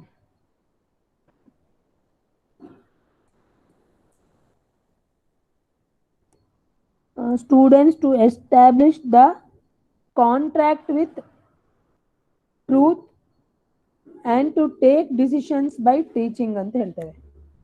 ವಿದ್ಯಾರ್ಥಿಗಳಿಗೆ ಸತ್ಯ ಏನು ಅನ್ನೋದು ಅರ್ಥ ಮಾಡ್ಕೊಳ್ಳೋ ಹಾಗೆ, ಅದಕ್ಕೆ ಮುಖಾಮುಖಿ ಅಂತ ಹೇಳ್ತೀವಲ್ಲ, ನಾವೇನೋ ಮನೇಲಿ ಹೇಳ್ಕೊಟ್ಟಿರ್ತೇವೆ ಆದ್ರೆ ಸಮಾಜದಲ್ಲಿ ಆತರ ನಡೀತಾ ಇರಲ್ಲ. ನಡೀತಿಲ್ಲ ಅಂತ ಮಾತ್ರಕ್ಕೆ ಅದು ನಿಜವಲ್ಲ ಅಂತ ಅನ್ಕೋಬಾರ್ದಲ್ಲ. ಹಾಗೆ ನಿಜವಾದ ಸತ್ಯ ಏನಿದೆ ಅನ್ನೋದನ್ನ ಹೇಳ್ಕೊಟ್ಟು ತಿಳ್ಕೊಳ್ಳಿಕ್ಕೆ ಸಹಾಯ ಮಾಡತ್ತೆ ಟೀಚಿಂಗು. ಹಾಗೆ ಅವರು ಯಾವ ಸಿಚುವೇಶನ್ ಅಲ್ಲಿ ಇದ್ರೆ ಯಾವ ಡಿಸಿಷನ್ ತಗೋಬೇಕು ಅನ್ನೋದನ್ನ ಹೇಳ್ಕೊಡತ್ತೆ. ಇದು ಕೂಡ ಟೀಚಿಂಗ್ ಅಧ್ಯಯನದಿಂದ ತಗೊಳ್ಳುವಂತ ವಿಷಯನೇ ಅಂತ ಹೇಳ್ತೇವೆ. ಇನ್ನೊಂದು, to make the pupil the best worker and best thinker ಅಂತ ಹೇಳ್ತೇವೆ. ಅಲ್ಟಿಮೇಟ್ ಆಗಿ ಏನ್ ಹೇಳ್ತೇವೆ, ಆ ಬಂದಂತ ಸ್ಟೂಡೆಂಟ್ ಏನಿದಾರೋ ಅವ್ರನ್ನ ಬೆಸ್ಟ್ ಥಿಂಕರ್ ಅಥವಾ ಬೆಸ್ಟ್ ವರ್ಕರ್ ಎರಡು. ಇನ್ ನಾಲ್ಕನೇದು ನಿಮ್ಗೆ, it is to help the students to acquire new experience and may perform some constructive task ಅಂತ ಹೇಳ್ತೇವೆ. To help the students to acquire new experience and may perform some constructive task ಅಂತ ಹೇಳ್ತಾರೆ. ಹೊಸ ಹೊಸ ಪ್ರಯೋಗಗಳಿಗೆ ಒಡ್ಡಿಕೊಳ್ಳುವಿಕೆ, ಹಾಗೆ ತಾನು ಒಂದು ರಚನಾತ್ಮಕ ಕ್ರಿಯೆಯಲ್ಲಿ ತೊಡಗಿಸ್ಕೊಳ್ಳೋದು ಅಥವಾ ರಚನಾತ್ಮಕವಾಗಿ ತಾನೇನನ್ನು ಮಾಡೋ ಎಬಿಲಿಟಿಯನ್ನ ಟೀಚಿಂಗ್ ಕೊಡತ್ತೆ ಅಂತ ಹೇಳ್ತೇವೆ. ಹೌದಾ?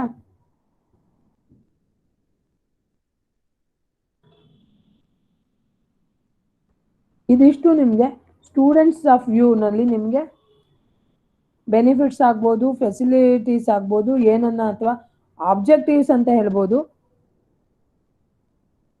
Next basic requirement of teaching. Basic requirement of teaching. ಒಂದು ಟೀಚಿಂಗ್ ಲರ್ನಿಂಗ್ ಪ್ರೋಗ್ರಾಮು ಎಫೆಕ್ಟಿವ್ ಆಗಿ ಆಗ್ಬೇಕಂದ್ರೆ ಕೆಲವೊಂದು ಅಂಶಗಳು ಅತ್ಯವಶ್ಯಕ ಅಂತ ಹೇಳ್ತೀವಲ್ಲ ಹಾಗಿರತ್ತೆ. ಅಂಥದ್ರಲ್ಲಿ ಆ ಫಂಡಮೆಂಟಲ್ ರಿಕ್ವೈರ್ಮೆಂಟ್ಸ್ ಏನೇನು ಇರಬೇಕು ಅಂತ, ಏನೇನು ಅಂತ ಯಾರಾದ್ರೂ ಹೇಳ್ತೀರಾ?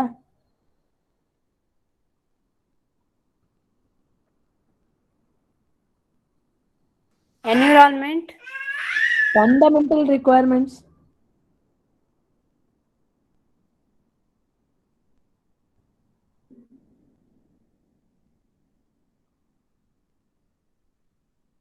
ಒಂದು ಟೀಚಿಂಗ್ ಆಗ್ಬೇಕಂದ್ರೆ, ಒಂದು ಟೀಚಿಂಗ್ ಲರ್ನಿಂಗ್ ಪ್ರೋಸೆಸ್ ನಡಿಬೇಕಂದ್ರೆ ಏನೇನು ಇರಬೇಕು? Class room, teacher, class room ಬೇಕು, ಟೀಚರ್ ಬೇಕು, curriculum, student, teaching aids, teacher ಇದ್ಮೇಲೆ ಸಬ್ಜೆಕ್ಟ್ ಇರುತ್ತೆ. ಓಕೆ, ಟೀಚಿಂಗ್ ಏಡ್ಸ್ ಬೇಕು. ಹಾ, ನೀವು ಬೇಕಾದ್ರೆ ಮ್ಯೂಟ್ ಮಾಡ್ಕೊಳ್ಳಿ ಸರ್. ಬೇಸಿಕ್ ರಿಕ್ವೈರ್ಮೆಂಟ್ಸ್ ಹೇಳ್ದಂಗೆ ಟೀಚರ್ ಮೇನ್ ಆಗಬೇಕು, ಪ್ಯೂಪಿಲ್ ಬೇಕು, ಟೀಚಿಂಗ್ ಮೆಥಡ್ ಒಂದಿರಬೇಕು, ಕರಿಕ್ಯುಲಮ್ ಇರಬೇಕು, ಸೋಷಿಯಲ್ ಅಂತ ಹೇಳ್ತೇವೆ, ಸೋಷಿಯಲಾಜಿಕಲ್ ಎನ್ವೈರನ್ಮೆಂಟ್ ಇರಬೇಕು, ಆಕ್ಸೆಪ್ಟೆನ್ಸ್ ಇರಬೇಕು. ಇನ್ನೊಂದು teaching learning active parent, main ಆಗಿ ಪೇರೆಂಟು ಇರಬೇಕು ಕಳ್ಸೋಕೆ. ಈಗ ಶಿರ್ಸಿ ಈ ಕಡೆ ಎಲ್ಲ ಏನಾಗಿದೆ ಅಂತ ಹೇಳ್ತೇನೆ, ಆನ್ಲೈನ್ ಕ್ಲಾಸಸ್ ಶುರು ಆಗಿರೋದ್ರಿಂದ ಮಕ್ಕಳನ್ನೆಲ್ಲ ಗದ್ದೆ ಕೆಲಸ ಕಳಿಸಿದ್ದಾರೆ. ಕೆಲವು ಟೈಮ್ನಲ್ಲಿ ಟೀಚರ್ಸ್ ತುಂಬ ಕಷ್ಟಪಡ್ತಾರೆ, ಮಕ್ಕಳು ಬರೋದೇ ಇಲ್ಲ. ಇವಾಗ ಗದ್ದೆನಲ್ಲಿ ಈರುಳ್ಳಿ ಕೊಯ್ಲು ಕೆಲಸ ಇದೆ ಮೇಡಮ್, ನಾವು ಹೋಗ್ತೀವಿ, ನಮ್ಮ ಅಪ್ಪ ಅಲ್ಲೇ ಕಳಿಸ್ತಾರೆ ಅಂತ ಹೇಳ್ತಾರೆ. ಮಕ್ಳಿಗೂ ನಾವು ಟೀಚರ್ಗೆ ಹೇಳ್ತಾರೆ, ನೀವು ಪೇರೆಂಟ್ ಕನ್ವಿನ್ಸ್ ಮಾಡಿ ಮಕ್ಕಳನ್ನ ಸ್ಕೂಲಿಗೆ ಕರ್ಕೊಂಬರೋದು ನಿಮ್ಮ ಕೆಲಸ ಅಂತ. ಮಕ್ಳಿಗೆ ಹೋಗಿ ಪೇರೆಂಟ್ಸ್ ನಾವು ಕೇಳಿದ್ರೆ ನಮ್ಗೆ 100 ರೂಪಾಯಿ ಸಿಗುತ್ತೆ ಮೇಡಮ್, ನಾವೇನು ಹೊಟ್ಟೆ ಗಂಜಿ ಕುಡಿಯೋಣ ಏನು ಕುಡಿಯೋಣ ಅದು ಸಿಗಲ್ಲ, ಆಮೇಲೆ ಒಂದು ವಾರ ಬಿಟ್ಬಿಡಿ ನಮ್ಮ ಮಕ್ಕಳು ಕೆಲಸ ಮಾಡ್ತಾರೆ ಅಂತಾರೆ. So parent is also a requirement, basic requirement ಅಂತ ಹೇಳ್ತಾರೆ. ನಿಮ್ಗೆ ಪೇರೆಂಟ್ ಯಾಕೆ ತಗೋತಾರೆ ಅಂತಾನು ಕೇಳ್ಬೋದು. ಈ ವಿಷಯಕ್ಕೆ ಎಷ್ಟೋ ಜನ ಮಕ್ಕಳು ಪೇರೆಂಟ್ಸ್ ಓದಿಸಕ್ಕೆ ಇಷ್ಟಪಡೋದಿಲ್ಲ. ಅದನ್ನ ನೋಡಿನೇ ಈಗ ಗೌರ್ಮೆಂಟ್ ಏನಾಗಿದೆ ಅಂತ ಹೇಳಿದ್ರೆ ಎಜುಕೇಶನ್ನ ಫಂಡಮೆಂಟಲ್ ರೈಟ್ಸ್ ಅಲ್ಲಿ ಹಾಕಿರೋದು. 14 ವರ್ಷದವರೆಗೂ ಮಕ್ಕಳನ್ನ ಓದಿಸ್ಲಿಲ್ಲ ಅಂದ್ರೆ ಅವ್ರನ್ನ ತಂದೆ ತಾಯಿಗಳನ್ನ ಜೈಲಿಗೆ ಹಾಕ್ತೇವೆ ಅಂತ ಹೇಳ್ತಾರೆ. ಅದು ಬಂದಿದ್ದು ಇದೇ ಕಾರಣಕ್ಕೆ. ಸೊ ಬೇಸಿಕ್ ರಿಕ್ವೈರ್ಮೆಂಟ್ ಅಲ್ಲಿ not only teacher, not only people, parent is also a playing a important role ಅಂತ ಹೇಳ್ತಾರೆ. ಇನ್ನು ಟೀಚರ್ನ ಏನೇನಂತ ಕರೀತಾರೆ ಅಂತ ಹೇಳ್ಬೋದು. ಅಥಾರಿಟಿ ಯಾರ್ದಿರತ್ತೆ ಟೀಚಿಂಗ್ ಅಲ್ಲಿ ಅಂತ ಕೇಳ್ಬೋದು. ಟೀಚಿಂಗ್ ಅಂಡ್ ಲರ್ನಿಂಗ್ ಅಲ್ಲಿ ಅಥಾರಿಟಿ ಟೀಚರ್ಗೆ ಇರುತ್ತೆ. ಹಾಗೆ ಅವರನ್ನು ಏನೇನು ಹೆಸರಲ್ಲಿ ಕರೀತಾರೆ ಅಂತ ಹೇಳ್ತಾರೆ. ಡೆಮಾನ್ಸ್ಟ್ರೇಟರ್ ಅಂತ ಕರೀತಾರೆ, ಡೆಲಿಗೇಟರ್ ಅಂತ ಕರೀತಾರೆ, ಫೆಸಿಲಿಟೇಟರ್ ಅಂತ ಕರೀತಾರೆ. ಡೆಲಿಗೇಟರ್ ಅಂತ ಯಾವಾಗ ಕರೀತಾರೆ ಅಂತ ಕೇಳ್ಬೋದು. ಲೆಕ್ಚರ್ ಮೆಥಡ್ ಆಗುವಾಗ ಅವ್ರನ್ನ ಡೆಲಿಗೇಟ್ ಅಂತ ಕರೀತಾರೆ. ರಿಸೋರ್ಸ್ ಪರ್ಸನ್ ಅಂತ ಹೇಳ್ತಾರೆ, ಕೇಳಿದ್ದೀರಾ? ಡೆಲಿಗೇಟ್ಸ್ ಬಂದಿದ್ರು ಅಂತ ಕರೀತಾರೆ, ಹೇಳ್ತಾರೆ. ಅವ್ರು ಟೀಚರೇ, ಆದರೆ ಹೈಯರ್ ಎಜುಕೇಶನ್ ಅಲ್ಲಿ ಇದ್ದಂಥವ್ರನ್ನ. ಡೆಮಾನ್ಸ್ಟ್ರೇಷನ್ ಯಾವಾಗ ಹೇಳ್ತಾರೆ ಅಂತ ಹೇಳಿದ್ರೆ ಫೆಸಿಲಿಟೇಟರ್ ಅಂತ ಯಾಕೆ ಕರೀತಾರೆ ಅಂತ ಹೇಳ್ತಾರೆ. ಹೌದಾ?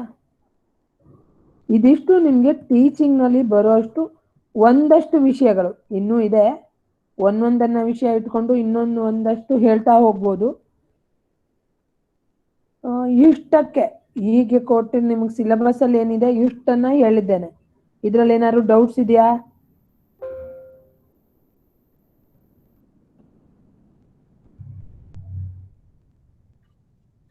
ಇಲ್ಲ ಮೇಡಮ್, ಗೊತ್ತಾಗಿದೆ.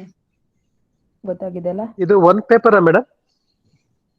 ಫಸ್ಟ್ ಪೇಪರ್ ಅಲ್ಲಿ ಫಸ್ಟ್ ಚಾಪ್ಟರ್ ಏನಿದೆ ಅದರಲ್ಲಿ ಕೆಲವೊಂದು ವಿಷಯ ಅಷ್ಟೇ ಸರ್, ಟೀಚಿಂಗ್ ಆಪ್ಟಿಟ್ಯೂಡ್ ಮಾತ್ರ. ಓಕೆ. ಫಸ್ಟ್ ಎಷ್ಟು paper mark? 10 mark madam? 10 marks ಇರಲ್ಲ ಸರ್. ಟೀಚಿಂಗ್ ಆಪ್ಟಿಟ್ಯೂಡ್ ಇಂದ 5 ಕ್ವಶನ್ಸ್, ಹೌದು 10 ಮಾರ್ಕ್ಸ್ ಅಂತ ಇಟ್ಕೊಳ್ಳಿ. ಅಷ್ಟೇ. Okay. 10 marks, 5 Okay. Questions each unit, 5 questions ಇರಲೇಬೇಕು ಅಂತಿದೆ. ಇದ್ರಲ್ಲಿ ನೋಡೋದಾದ್ರೆ 10 ಮಾರ್ಕ್ಸ್ ಇದ್ದೇ ಇರತ್ತೆ. ಓಕೆ. ಓಕೆನಾ? ಇನ್ನೇನಾದ್ರೂ ಡೌಟ್ಸ್ ಇದೆಯಾ? ಕ್ಲಾಸಸ್ ಯಾವಾಗ ಇರ್ತದೆ? ಡೈಲಿ ಇರ್ತದ ಅಥವಾ ಸೋಮವಾರ ಶನಿವಾರ ಮಾತ್ರ? ಇಲ್ಲ, ಸೋಮವಾರದಿಂದ ಶನಿವಾರದವರೆಗೂ ದಿನವೂ ಇರತ್ತೆ. ದಿನವೂ ಒಂದೇ ಟೈಮಾ ಮೇಡಮ್? ಒಂದೇ timing sir. Okay madam. 2:30 to 4:30. ಇವತ್ತು ಸ್ವಲ್ಪ ಲೇಟ್ ಮಾಡಿದ್ದೀನಿ ಅಷ್ಟೇ. ಓಕೆನಾ? ಇಷ್ಟು ಅರ್ಥ ಆಗಿದ್ರೆ ವಿಷಯಕ್ಕೆ ಇಲ್ಲಿಗೆ ನಿಲ್ಲಿಸ್ತೇನೆ. ಇಲ್ಲ ರಿಸರ್ಚ್ ಆಪ್ಟಿಟ್ಯೂಡ್ ಇನ್ನೊಬ್ರು ತಗೋತಾರೆ, ಒಂದಷ್ಟು ವಿಷಯ ಬೇಕಂದ್ರೆ ನಾನು ಇನ್ನೊಂದಷ್ಟು ಹೇಳ್ತೇನೆ. ಟೀಚಿಂಗ್ ಆಪ್ಟಿಟ್ಯೂಡ್ ಇನ್ನೊಂದು ಕ್ಲಾಸ್ ಆಗತ್ತೆ, ಒಟ್ಟಿಗೆ ಒಂದೇ ಹೇಳೋದು ಬೇಡ ಅಂತ ಹೇಳಿ ನಿಲ್ಸಿದ್ದೀನಿ. ರಿಸರ್ಚ್ ಆಪ್ಟಿಟ್ಯೂಡ್ ಬಗ್ಗೆ ಹೇಳ್ತೇನೆ, ಒಂದು ನಿಮಿಷ.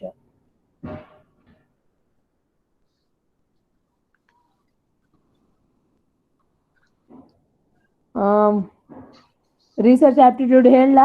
ಸಾಕಾ? ಹೇಳಿ ಮೇಡಮ್. ಆಪ್ಟಿಟ್ಯೂಡ್ ಅಂದ್ರೆ ಗೊತ್ತಾಗಿದೆ, ಸ್ಕಿಲ್ ಅಂತ ಹೇಳಿ. ರಿಸರ್ಚ್ ಅಂತ ಪದ ಇದೆ. ರಿಸರ್ಚ್ ಅನ್ನೋದಕ್ಕೆ ತಗೊಳ್ಳೋಣ. ನಮ್ಮ ಸಂಸ್ಕೃತದಲ್ಲಾದ್ರೆ ಅನುಸಂಧಾನ, ಅನ್ವೇಷಣ, ಗವೇಷಣ, ಸಂಶೋಧನೆ, ಇಷ್ಟು ವಿಷಯಗಳನ್ನ ಹೇಳ್ತಾರೆ. ಒಂದು ಬಾರಿ ನಿಮಗೆ ಅನುಸಂಧಾನ ರಿಸರ್ಚ್ಗೆ ಪರ್ಯಾಯನ ಅಂತ ಕೇಳಿದಾನೆ, ಗವೇಷಣ ಕೇಳಿದಾನೆ, ಅನ್ವೇಷಣೆ ಅಂತ ಕೇಳಿದಾನೆ. ಇದೆಲ್ಲ ಪರ್ಯಾಯ ಶಬ್ದಗಳೇ. ಬಿಡಿಸೋದಾದ್ರೆ ಸರ್ಚ್, ಅಂದ್ರೆ ಎಗೇನ್, ಹೌದಾ? ಸರ್ಚ್ ಅಂದ್ರೆ ಟು ಫೈಂಡ್ ಔಟ್ ಅಷ್ಟೇ. ಇದರಲ್ಲಿ 3 ರೀತಿ ಅಂತ ಕರಿತೇವೆ. ರಿಸರ್ಚ್ 3 ಸ್ತರದಲ್ಲಿ ನಡ್ಕೊಂಡ್ ಬಂದಿದೆ. ಒಂದು ನಾವು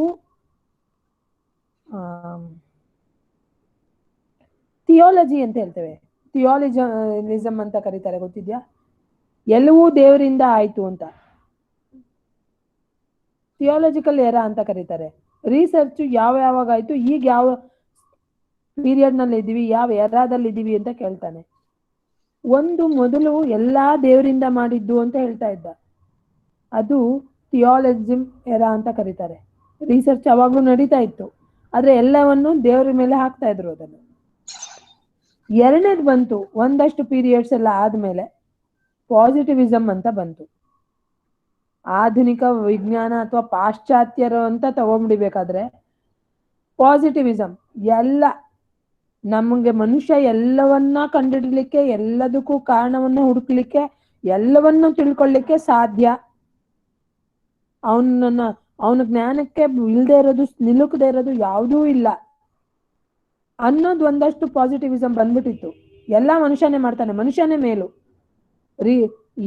ಇರೋ ಬರೋ ವಿಚಾರವನ್ನೆಲ್ಲ ತಿಳ್ಕೋಬಹುದು ಮನುಷ್ಯ, ಅವನು ಗೊತ್ತಾಗದೇ ಇರೋ ವಿಚಾರವೇ ಇಲ್ಲ ಅನ್ನೋ ಒಂದು ಪೀರಿಯಡ್ ಇತ್ತು. ಅದನ್ನ ಪಾಸಿಟಿವಿಸಮ್ ಎರಾ ಅಂತ ಕರಿತೇವೆ. ಅದಾದ್ಮೇಲೆ ಈಗೇನಾಗಿದೆ ಅಂದ್ರೆ ಪೋಸ್ಟ್ ಪಾಸಿಟಿವಿಸಮ್ ಎರಾ ಅಂತ ಕರಿತೇವೆ, ಅಪ್ರೋಚ್ ಅಂತ ಹೇಳ್ಬೋದು. ಈಗೇನಾಗಿದೆ ಅಂದ್ರೆ, ಹೌದು, ಕೆಲವೊಂದು ವಿಜ್ಞಾನಕ್ಕೂ ಸಿಲುಕದೆ ಇರೋವಂಥದ್ದು, ಮನುಷ್ಯನ ಊಹೆ ಏನು ಜ್ಞಾನ ಇದೆಯೋ ಅದ್ರ ಪರಿಧಿಗೆ ಸಿಗದೆ ಇರೋವಂಥದ್ದು ಎಷ್ಟೋ ವಿಚಾರ ಇದೆ. ಅದೆಲ್ಲ ನಮಗೆ ಇನ್ನೂ ರಿಸರ್ಚ್ ಮಾಡ್ತಾ ಇದ್ದೇವೆ, ಗೊತ್ತಾಗಲ್ಲ. ಕೆಲವೊಂದು ನಮಗೆ ಗೊತ್ತಾಗೋದೇ ಇಲ್ಲ ಅಂತ ಹೇಳ್ತೇವೆ.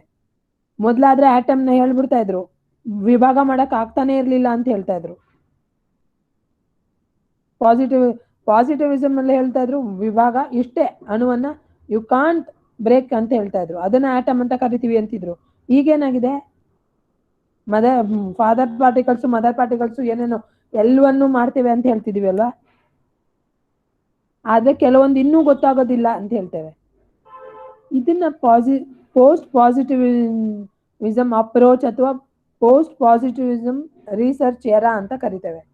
ಈ ರೀತಿ 3 ಸ್ತರದಲ್ಲಿ ರಿಸರ್ಚ್ ಅನ್ನೋದು ವಿಭಾಗ ಆಗಿದೆ. ಈಗ ನಾವ್ ಹೇಳೋದಾದ್ರೆ ಪಾಣಿನಿ ಉತ್ತರ ಕಾಲ, ಪಾಣಿನಿ ಕಾಲ, ಪಾಣಿನಿ ಹಿಂದಿನ ಕಾಲ ಅಂತ ತಗೋತೇವೆ ವ್ಯಾಕರಣ ವಿಭಾಗ ಮಾಡುವಾಗ, ಇತಿಹಾಸವನ್ನು ಹೇಳಬೇಕು ಅಂದಾಗ. ಕಾಳಿದಾಸನ್ನು ತಗೊಂಡು ಏನಾದ್ರು ಅಲ್ಲಿ ಮೈಲಿಗಲ್ಲು ಅಂತ ಅವನನ್ನ ನಿಲ್ಸ್ಕೊಂಡ್ರೆ ಅವನ ಹಿಂದೆ ಅವನಿದ್ದಾಗ ಸಮಕಾಲೀನ ಅವನ ಮುಂದೆ ಅಂತ ಹೇಳ್ತೇವೆ. ಹಾಗೆ ಇದನ್ನು ಕೂಡ ಥಿಯಾಲಜಿಕಲ್ ಅಪ್ರೋಚ್, ಪಾಸಿಟಿವಿಸಮ್ ಅಂತ ಹೇಳ್ತೇವೆ, ಪೋಸ್ಟ್ ಪಾಸಿಟಿವಿಸಮ್ ಅಂತ ಹೇಳ್ತೇವೆ. ನಾವಿರೋದು ಸದ್ಯಕ್ಕೆ ಪೋಸ್ಟ್ ಪಾಸಿಟಿವಿಸಮ್. ನಮ್ಮಲ್ಲಿ ನಾವು ಹೆಚ್ಚಿಗೆ ಎಲ್ಲವನ್ನೂ ಕಂಡುಹಿಡಿಯೋಕ್ಕಾಗಲ್ಲ. ಒಪ್ಕೊಂಡಿದ್ದೇವೆ ನಮ್ಮ ವೈಜ್ಞಾನಿಕವಾಗಿ ಈಗೇನು ಟೆಕ್ನಾಲಜಿ ಎಲ್ಲ ಇದೆ ಅದರಿಂದ ಕಂಡುಹಿಡ್ಕೊಳಕ್ ಆಗದೆ ಇರೋಂಥ ವಿಚಾರಗಳು, ಸತ್ಯಗಳು ಇದೆ ಅಂತ. ಇಂಥದನ್ನ ನಾವು ಈ ಎರಾದಲ್ಲಿದ್ದೇವೆ ಅಂತ ಹೇಳ್ತಾರೆ. ಈ ರಿಲೇಟೆಡ್ ಕೂಡ ಒಂದು 5-6 ಕ್ವಶನ್ ಇದೆ. ನೀವು ಹಿಂದಿಂದು ಕ್ವಶನ್ಗಳನ್ನ ಅಬ್ಸರ್ವ್ ಮಾಡಿದ್ರೆ ಗೊತ್ತಾಗತ್ತೆ. ಇದ್ರ ರಿಲೇಟ್ ಒಂದು ಕ್ವಶನ್ ಇರ್ಬೋದು. ಇನ್ನು ರಿಸರ್ಚ್ ನೇಚರ್ ಹೇಗಿರುತ್ತೆ ಅಂತ ಕೇಳ್ತಾರೆ.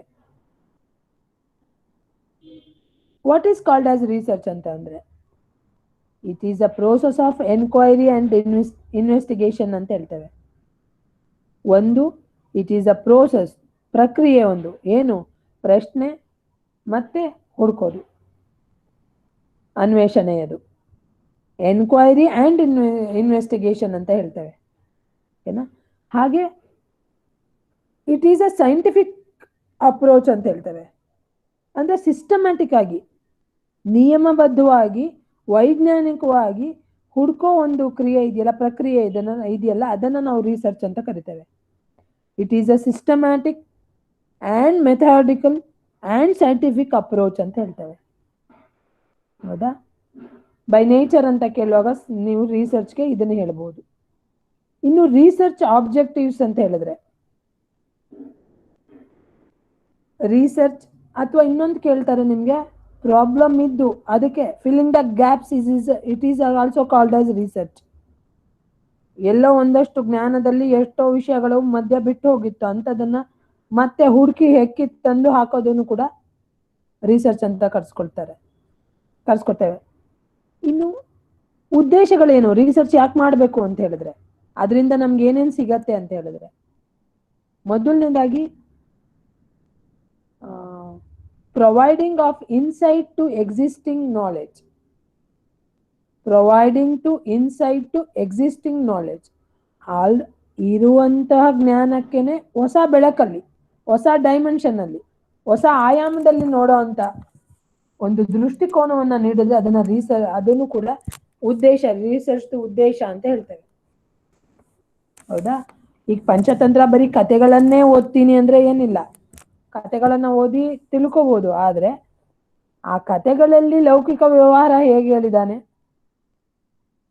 ಯಾವ ರೀತಿ ಮನುಷ್ಯ ಸಮಾಜದಲ್ಲಿ ವ್ಯವಹಾರ ಮಾಡಬೇಕು ಅಂತ ಹೇಳಿದ್ದಾನೆ, ಅಥವಾ ಅದರಲ್ಲಿ ವಾಕ್ಯ ಪ್ರಯೋಗಗಳು ಹೇಗಿದೆ, ವಾಕ್ಯ ಲಕ್ಷಣಗಳು ಹೇಗಿದೆ, ಪಶು ಪಕ್ಷಿಗಳ ಗುಣಗಳನ್ನ ಅವಲಂಬಿಸಿ ಹೇಳಿದಾನ ಅಥವಾ ಮನುಷ್ಯನ ಗುಣವನ್ನ ಆರೋಪ ಮಾಡಿ ಹೇಳಿದಾನ, ಈ ರೀತಿ ಹೊಸ ವಿಷಯವನ್ನ ಇಟ್ಟುಕೊಂಡು ಅದರಲ್ಲಿ ಹೊಸ ಆಯಾಮವನ್ನ ಇಟ್ಕೊಂಡು ಅದರಲ್ಲಿ ನೋಡಿದ್ರೆ ಆ ಜ್ಞಾನವನ್ನು ತಗೊಳ್ಳೋದನ್ನ ರಿಸರ್ಚ್ ಆಬ್ಜೆಕ್ಟಿವ್ ಅಂತ ಹೇಳ್ಬೋದು. ಇನ್ನೊಂದು ಕ್ರಿಯೇಷನ್ ಆಫ್ ನ್ಯೂ ನಾಲೆಡ್ಜ್ ಅಥವಾ new theory. Creation of new knowledge or theory ಅಂತ ಹೇಳ್ತೇವೆ. ಈಗ ನಾವು ಎಸ್ಪೆಷಲಿ ಹೇಳ್ಬೇಕಂದ್ರೆ ಪ್ರಪಂಚದಲ್ಲೆಲ್ಲ 0 ಅಂದ್ರೆ ಒಂದೇ ಅಲ್ಲ. ಆದ್ರೆ ಸಂಸ್ಕೃತದಲ್ಲಿ 3 ರೀತಿ ಸೊನ್ನೆಯನ್ನ ಹೇಳ್ತೇವೆ ನಾವು. ಎಲ್ಲವೂ ಇದೆ ಅಂತ ಹೇಳಿಕೋ, ಪೂರ್ಣಮದಃ ಪೂರ್ಣಮಿದಂ ಅಂತ ಹೇಳುವಾಗ ಅಲ್ಲಿ ಎಲ್ಲವೂ ಸೊನ್ನೆಯನ್ನೇ, ಸಂಪೂರ್ಣ ಅನ್ನೋ ಅರ್ಥದಲ್ಲಿ ಸೊನ್ನೆ ಅನ್ನೋದು ಬಳಕೆ ಆಗಿದೆ. The concepts of 0 in Vedic literature ಅಥವಾ ಸಂಸ್ಕೃತ್ ಲಿಟ್ರೇಚರ್ ಅಂತ ತಗೊಂಡ್ರು ಒಂದ್ ಮಾಡ್ಬೋದು. ಇದು ನ್ಯೂ ನಾಲೆಡ್ಜ್, ಹೊಸ ಥಿಯರಿಯನ್ನ, ಹೊಸದಾದ ಜ್ಞಾನವನ್ನ ಹೇಳಂತದಾದ್ರೆ ಹೇಳೋದಕ್ಕೆ ದಾರಿ ಮಾಡಿಕೊಡತ್ತೆ ಯಾವುದು, ಈ ಅನ್ವೇಷಣೆ ಅನ್ನೋದು ಅಂತ ಹೇಳ್ತಾರೆ. ಎಲ್ಲವೂ ಎಂಟಿ ಅನ್ನೋದಕ್ಕೂ, ಎಲ್ಲವೂ ಇಲ್ಲ ಅಂತ, ಏನೂ ಇಲ್ಲ ಅನ್ನೋದಕ್ಕೂ 0 ಬಳಸ್ತಾರೆ, ಪೂರ್ಣ ಅನ್ನೋದಕ್ಕೂ 0 ಅಂತ ಹೇಳ್ತೇವೆ. ಈ 2 ಕಾನ್ಸೆಪ್ಟ್ ಲೋಕಕ್ಕೆ ಕೊಟ್ಟಿರೋದು ಸಂಸ್ಕೃತನೇ. ಹೌದಾ? ರೋಮನ್, ಅದಕ್ಕೇನೆ ರೋಮನ್ ಲೆಟರ್ಸ್ ಅಲ್ಲಿ ನಿಮ್ಗೆ 0 ಬರೆಯೋಕೆ ಯಾವುದು ಸಿಂಬಲ್ ಇಲ್ಲ ಅಲ್ಲ, ಯಾವ್ದಾದ್ರು ಇದೆಯಾ?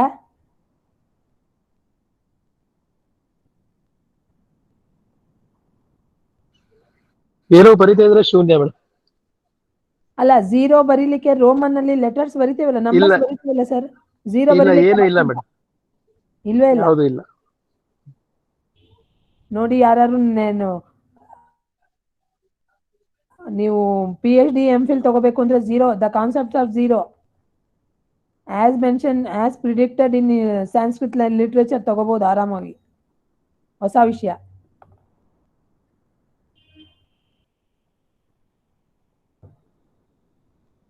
ಇನ್ನೊಂದು, determination of the relationship between two variables. Variable ಅಂತ ಹೇಳಿದ್ರೆ ಅದನ್ನ ಹೇಳ್ತೇನೆ, ಎರಡು ವಿಷಯಗಳನ್ನ ಇಟ್ಟುಕೊಂಡು ಹೇಳ್ತೀವಿ ಅಂತ ಹೇಳಿದ್ರೆ ಅವುಗಳ ಮಧ್ಯೆ ಸಂಬಂಧವನ್ನ ಹೇಳೋದಾದ್ರೆ,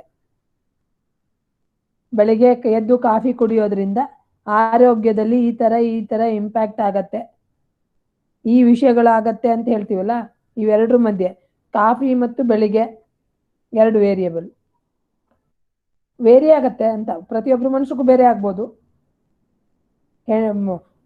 ಮಕ್ಕಳಲ್ಲಿ ಬೇರೆ ತರ ಆಗ್ಬೋದು, ವೃದ್ಧರಲ್ಲಿ ಬೇರೆ ತರ ಆಗ್ಬೋದು, ವಯಸ್ಕರಲ್ಲಿ ಬೇರೆ ತರ ಆಗ್ಬೋದು. ಈ ರೀತಿ ಸಂಬಂಧವನ್ನ ಹೇಳೋದಾದ್ರೆ ವ್ಯಕ್ತಿ ಅಥವಾ ವಸ್ತು ಯಾವ್ದಾದ್ರೂ ವಿಷಯ, ಅವುಗಳ ಮಧ್ಯೆ ಸಂಬಂಧವನ್ನ ಹೇಳೋದು ಕೂಡ ರಿಸರ್ಚ್ ಮಾಡತ್ತೆ ಅಂತ ಹೇಳ್ತಾರೆ. ಅದಕ್ಕೂ ರಿಸರ್ಚ್ ಮಾಡ್ಬೋದು, ತಿಳಿಬಹುದು ಅಂತ. ಇನ್ನು generalise the theory or knowledge, ಸಾಮಾನ್ಯಕರಣ ಮಾಡೋದು. ಇಷ್ಟು ಜನಕ್ಕೆ ನಾವು ಇದು ಕೊಟ್ಟಿದ್ದೇವೆ, ಇಷ್ಟು ಜನ ಸರಿಯಾಗಿದ್ದಾರೆ ಅಂತ ಹೇಳಿದ್ರೆ ಇದನ್ನ ನಾವು ಬೇರೆಯವ್ರಿಗೆ ಎಲ್ರಿಗೂ ಮಾಡಬಹುದು ಅಂತ ಹೇಳ್ತೀವಲ್ಲ. ನಾವೀಗ ರಿಸರ್ಚ್ ಮಾಡುವಾಗ ಇದನ್ನೆಲ್ಲ ಸೈಂಟಿಫಿಕ್ ರಿಸರ್ಚ್ ಅಲ್ಲಿ ತಗೋತೀವಿ. ನಮ್ಮ ಶಾಲೆಯಲ್ಲೇ ತಗೊಳ್ಳೋದಾದ್ರೆ, ನಮ್ಮ ಸ್ಕೂಲ್ನಲ್ಲೇ ಅಥವಾ ನಮ್ಮ ಕಾಲೇಜ್ನಲ್ಲೇ ತಗೊಳ್ಳೋದಾದ್ರೆ, ಒಂದಷ್ಟು ಎಲ್ಲಾ ವಿದ್ಯಾರ್ಥಿಗಳು, ಎಲ್ಲಾ ಡಿಪಾರ್ಟ್ಮೆಂಟ್ ಇಂದ ವಿದ್ಯಾರ್ಥಿಗಳನ್ನ ಇಬ್ಬಿಬ್ರನ್ನ ತಗೊಂಡು ನೀವು ಒಂದು ವಿಷಯವನ್ನ ಹೇಳ್ತೇವೆ, ಅದನ್ನ ಎಲ್ಲರೂ ಹೀಗೆ ಇರ್ತಾರೆ. ಬೆಳಿಗ್ಗೆ ಹೊತ್ತು ಚೆನ್ನಾಗಿ ಊಟ ಮಾಡ್ಕೊಂಡ್ ಬಂದಿದ್ರೆ ಕ್ಲಾಸಲ್ಲಿ ಹೆಂಗಿರ್ತಾರೆ ಅಂತ ತಿಳ್ಕೊಂಡು ಅವ್ರನ್ನ ಅಬ್ಸರ್ವೇಷನ್ ಎಲ್ಲ ಒಂದು 3 ತಿಂಗಳು ಕಂಟಿನ್ಯೂಸ್ ಆಗಿ ಅಬ್ಸರ್ವೇಷನ್ ಮಾಡಿ ಏನೇನ್ ಮಾಡ್ತಾರೆ ಇಟ್ಕೊಂಡು, ಈ ರೀತಿ ಇದ್ರೆ ಈ ರೀತಿ ಆಗತ್ತೆ. ಸಾಮಾನ್ಯೀಕರಣ ಮಾಡ್ತೀವಲ್ಲ ಒಂದು ವಿಷಯವನ್ನ, ಬೆಳಿಗ್ಗೆ ಊಟ ಮಾಡಿದ್ರೆ ಚೆನ್ನಾಗಿ ಕೇಳ್ತಾರೆ ಅಂತನೋ, ಚೆನ್ನಾಗಿ ನಿದ್ದೆ ಮಾಡ್ತಾರೆ ಅಂತನೋ, ಇಲ್ಲ ಆಕ್ಟಿವ್ ಆಗಿರ್ತಾರೆ ಅಂತನೋ, ಏನೋ ಒಂದು ಏನ್ ಕಂಡ್ಕೊಂತೀವೋ ಅದನ್ನ ಜನರಲೈಸ್ ಮಾಡೋದು. ಅದು ಕೂಡ ರಿಸರ್ಚ್ ಒಂದು ಆಬ್ಜೆಕ್ಟಿವ್ ಅಂತ ಹೇಳ್ತಾರೆ. ಓಕೆನಾ? ಇನ್ನು ಟೈಪ್ಸ್ ಆಫ್ ರಿಸರ್ಚ್, ಎಷ್ಟು ಅದ್ರದ್ದು ಪ್ರಭೇದಗಳು ಅಂತ ಹೇಳ್ತೇವೆ. ಒಂದು ಎಕ್ಸ್ಪೆರಿಮೆಂಟಲ್ ರಿಸರ್ಚ್, ಇದು ಸೈಂಟಿಫಿಕ್ ಆಗಿ ಬರುತ್ತೆ. ಸಂಶೋಧನೆಯನ್ನ ಪ್ರಾಯೋಗಿಕ ಸಂಶೋಧನೆಗಳು ಅಂತ ಕರಿತೇವೆ ಕನ್ನಡದಲ್ಲಾದ್ರೆ. ಎಕ್ಸ್ಪೆರಿಮೆಂಟಲ್ ರಿಸರ್ಚ್ ಇದು ಎಲ್ಲಿ ಬರುತ್ತೆ ಅಂದ್ರೆ ಸೈನ್ಸ್ ರಿಲೇಟೆಡ್ ಅಥವಾ ಸೋಷಿಯಲ್ ಸೈನ್ಸ್ ಅಲ್ಲೂ ಕೂಡ ಬರುತ್ತೆ.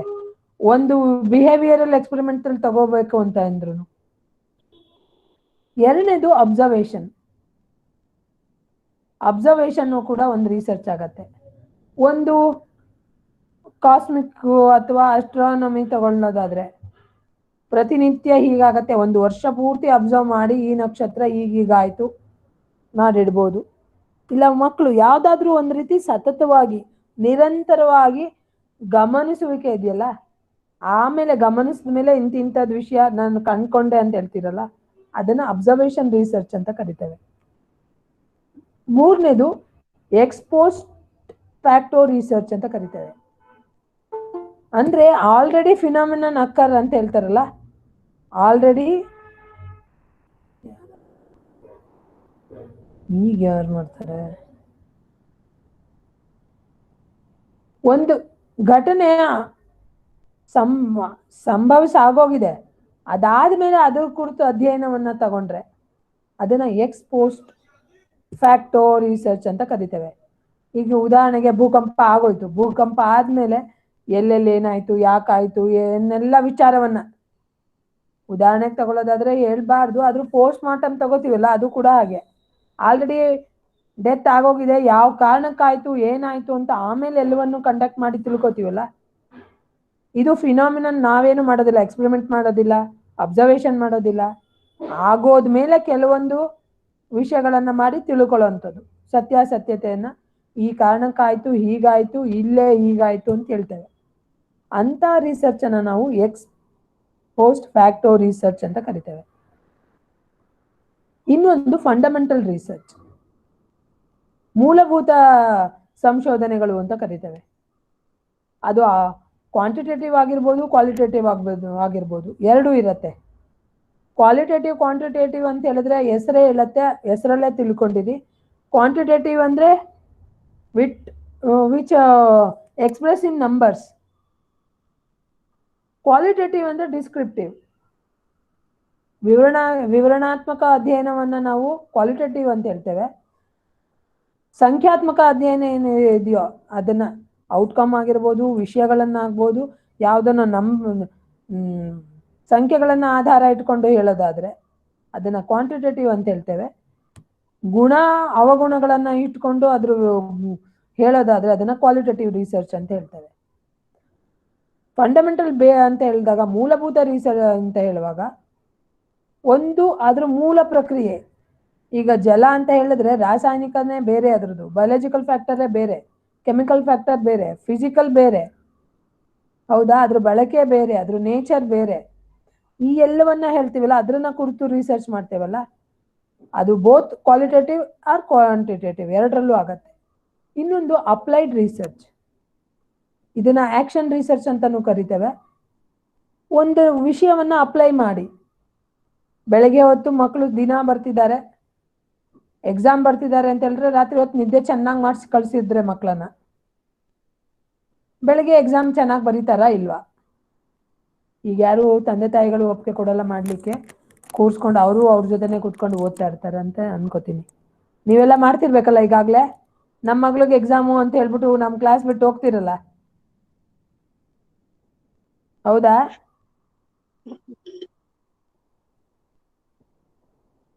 ಈಗಿನ ಕಾಲದ ಮಕ್ಕಳು ಆನ್ಲೈನ್ ಕಾಪಿ ಹೊಡಿಯೋದು ಕಲಿತಾ ಇದಾರೆ ಮೇಡಮ್.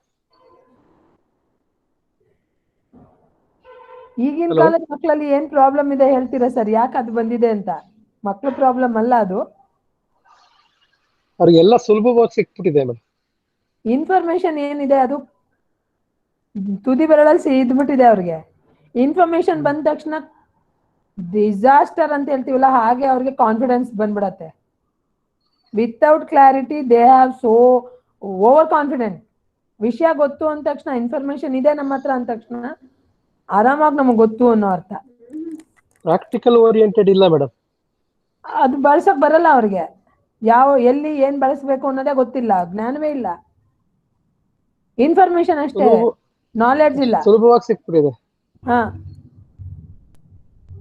ಈ ರೀತಿ ಅದೇನಾದ್ರೂ ಒಂದು ವಿಷಯವನ್ನ ತಗೊಂಡು ಅದನ್ನ ಅಪ್ಲೈ ಮಾಡಿ, ಈ ರೀತಿ ಪ್ರಕ್ರಿಯೆನ ಅಥವಾ ದಿನ ಮಕ್ಕಳಿಗೆ ಈ ರೀತಿ ಆಹಾರ ಕ್ರಮವನ್ನ ಕೊಟ್ರೆ ಅವರು ಚೆನ್ನಾಗಿ ಓದ್ತಾರೆ ಅಂತನೋ, ಅಥವಾ ಬೆಳಿಗ್ಗೆ ಎದ್ದೇಳುವಾಗ ಏನು ತೊಂದರೆ ಆಗೋದಿಲ್ಲ ಅಂತನೋ, ಈ ರೀತಿ ಯಾವುದೋ ಒಂದು ವಿಷಯವನ್ನ ನಾವು ಪ್ರಯೋಗ ಮಾಡಿ ತಗೊಳ್ಳೋದಾದ್ರೆ ಅದನ್ನ ಅಪ್ಲೈಡ್ ಅಂತೇವೆ. ಅದು ಕ್ವಾಂಟಿಟೇಟಿವ್ ಆಗ್ಬೋದು, ಕ್ವಾಲಿಟೇಟಿವ್ ಆಗ್ಬೋದು. ಓಕೆನಾ? ಇದಿಷ್ಟು ಮೇಜರ್ ಟೈಪ್ಸ್ ಆಫ್ ರಿಸರ್ಚ್ ಅಂತ ಹೇಳ್ತೇವೆ. ಇನ್ನು ರಿಸರ್ಚ್ ಬಗ್ಗೆ ಸುಮ್ಮನೆ ಔಟ್ ಫ್ರೇಮ್ ಕೊಡ್ತಾ ಇದ್ದೀನಿ ನಾನು. ಹಾಗೆ ಅದರ್ ಟೈಪ್ಸ್ ಆಫ್ ರಿಸರ್ಚ್ ಅಂತ ತಗೊಳ್ಳೋದಾದ್ರೆ ಎಕ್ಸ್ಪ್ಲೋರೇಟರಿ ರಿಸರ್ಚ್, ಕ್ವಾಲಿಟೇಟಿವ್ ಅನ್ನೋದ್ರೆ ಅದರಲ್ಲೂ ಕೂಡ ಎಕ್ಸ್ಪ್ಲೋರೇಟರಿ ರಿಸರ್ಚ್.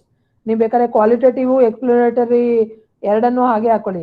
ಕ್ವಾಲಿಟೇಟಿವ್ ಎಕ್ಸ್ಪ್ಲೋರೇಟರಿ ಅಂತ ಕೇಳ್ತಾನೆ, ಹೌದು, ಎಕ್ಸ್ಪ್ಲನೇಷನ್ ಕೊಡ್ತೀವಿ, ಎಕ್ಸ್ಪ್ಲೋರೇಟಿವ್ ಕೊಡ್ತೀವಿ, ನೀಟಾಗಿ ಡಿಫೈನ್ ಮಾಡ್ತಾರೆ. ಹಾಗಿಂದ ಅದನ್ನ qualitative research is also called as exploratory research. ಆಮೇಲೆ ಇನ್ನೊಂದು ಲಾಂಗಿಟ್ಯೂಡಿನಲ್ ರಿಸರ್ಚ್. ಲಾಂಗಿಟ್ಯೂಡಿನಲ್ ರಿಸರ್ಚ್ ಅಂದ್ರೆ ಒಂದೇ ವಯಸ್ಸಿನವ್ರು ಎಲ್ಲಾ ಇದನ್ನ ತಗೊಳ್ಳೋದು. 10ನೇ ವಯಸ್ಸಿಂದ 20 ವಯಸ್ಸಿನವರೆಗೂ ಮಕ್ಕಳು, ಒಂದೇ ಏಜು, ಗಂಡ್ಮಕ್ಳಾಗ್ಬೋದು ಹೆಣ್ಮಕ್ಳಾಗ್ಬೋದು, ಎಲ್ಲರನ್ನ ತಗೊಂಡು ಮಾಡಿದ್ರೆ ಎಲ್ಲಾ ರಾಜ್ಯದಲ್ಲೂ ಈ ಒಂದು ಸಮಾನ ಅಂತರದ ಮಕ್ಕಳಲ್ಲಿ ಅಂತ ಹೇಳಿ ಆ ತರ ಕಂಡಕ್ಟ್ ಮಾಡಿದ್ರೆ ಅದನ್ನ ಲಾಂಗಿಟ್ಯೂಡಿನಲ್ ರಿಸರ್ಚ್ ಅಂತ ಕರೀತಾರೆ. ಇನ್ನೊಂದು ಕ್ರಾಸ್ ಸೆಕ್ಷನಲ್ ರಿಸರ್ಚ್ ಅಂತ ಇದೆ. ಒಂದು ಏರಿಯಾದಿಂದ ಇನ್ನೊಂದು ಏರಿಯಾ, ಬಯಾಲಜಿ ಜುವಾಲಜಿ ಸೇರಿಸಿದ್ರೆ, ಫಿಸಿಕ್ಸು ಕೆಮಿಸ್ಟ್ರಿ ಅಂತ ಎಲ್ಲ ಮಾಡಿದ್ರೆ ಇದನ್ನ ಕ್ರಾಸ್ ಸೆಕ್ಷನಲ್ ಅಂತ ಕರೀತೇವೆ, ಅಥವಾ ಡಯಾಗ್ನಲ್ ಅಂತಾನು ರಿಸರ್ಚ್ ಅಂತ ಕರೀತಾರೆ. ಹೌದಾ? ಈಗಾಗಲೇ ಹೇಳಿದೆ ನಾನು ಅಪ್ಲೈಡ್ ರಿಸರ್ಚ್ ಅಂತ, ಅದನ್ನ ಆಕ್ಷನ್ ರಿಸರ್ಚ್ ಅಂತಾನು ಕರೀತೇವೆ. ಏನ? ಇನ್ನು ವೇರಿಯೇಬಲ್ಸ್ ಅಂತ ಕೇಳಿದೆ. ವೇರಿಯೇಬಲ್ಸ್ ಅಂತ ಹೇಳಿದ್ರೆ ಎರಡು ವಿಷಯ ವೇರಿ ಆಗೋದು, ವ್ಯತ್ಯಾಸ ಆಗೋದು. ಈಗ ನಿಮ್ಮ ಮನೆಯಲ್ಲಿರೋ ಅಭ್ಯಾಸನೇ ಬೇರೆ, ನಮ್ಮ ಮನೆಯಲ್ಲಿರೋ ಅಭ್ಯಾಸನೇ ಬೇರೆ. ಕಾನ್ಸ್ಟೆಂಟ್ ಆಗಿಲ್ಲ ಒಂದು ಅಭ್ಯಾಸ ಅಂತ ಹೇಳಿದ್ರೆ, ಅದನ್ನ ನಾವು ವೇರಿಯೇಬಲ್ಸ್ ಅಂತ ಕರಿತೇವೆ. ಇದರಲ್ಲೂ ಕೂಡ ಕ್ವಾಂಟಿಟೇಟಿವ್ ವೇರಿಯೇಬಲ್, ಕ್ವಾಲಿಟೇಟಿವ್ ವೇರಿಯೇಬಲ್ ಅಂತ ಹೇಳ್ತೇವೆ. ಇನ್ನೊಂದು ವೇರಿಯೇಬಲ್ ಅಂತ ಹೇಳಿದ್ರೆ ಏನು ಅಂದ್ರೆ ಫಿನಾಮಿನನ್ ಅಂತನಾದ್ರು ತಗೋಬಹುದು, ಅಥವಾ ಘಟನೆ ಅಂತನಾದ್ರು ತಗೊಳ್ಳಿ, ಅಥವಾ ಒಂದು ವ್ಯಾಲ್ಯೂ ಅಂತನಾದ್ರು ತಗೊಳ್ಳಿ.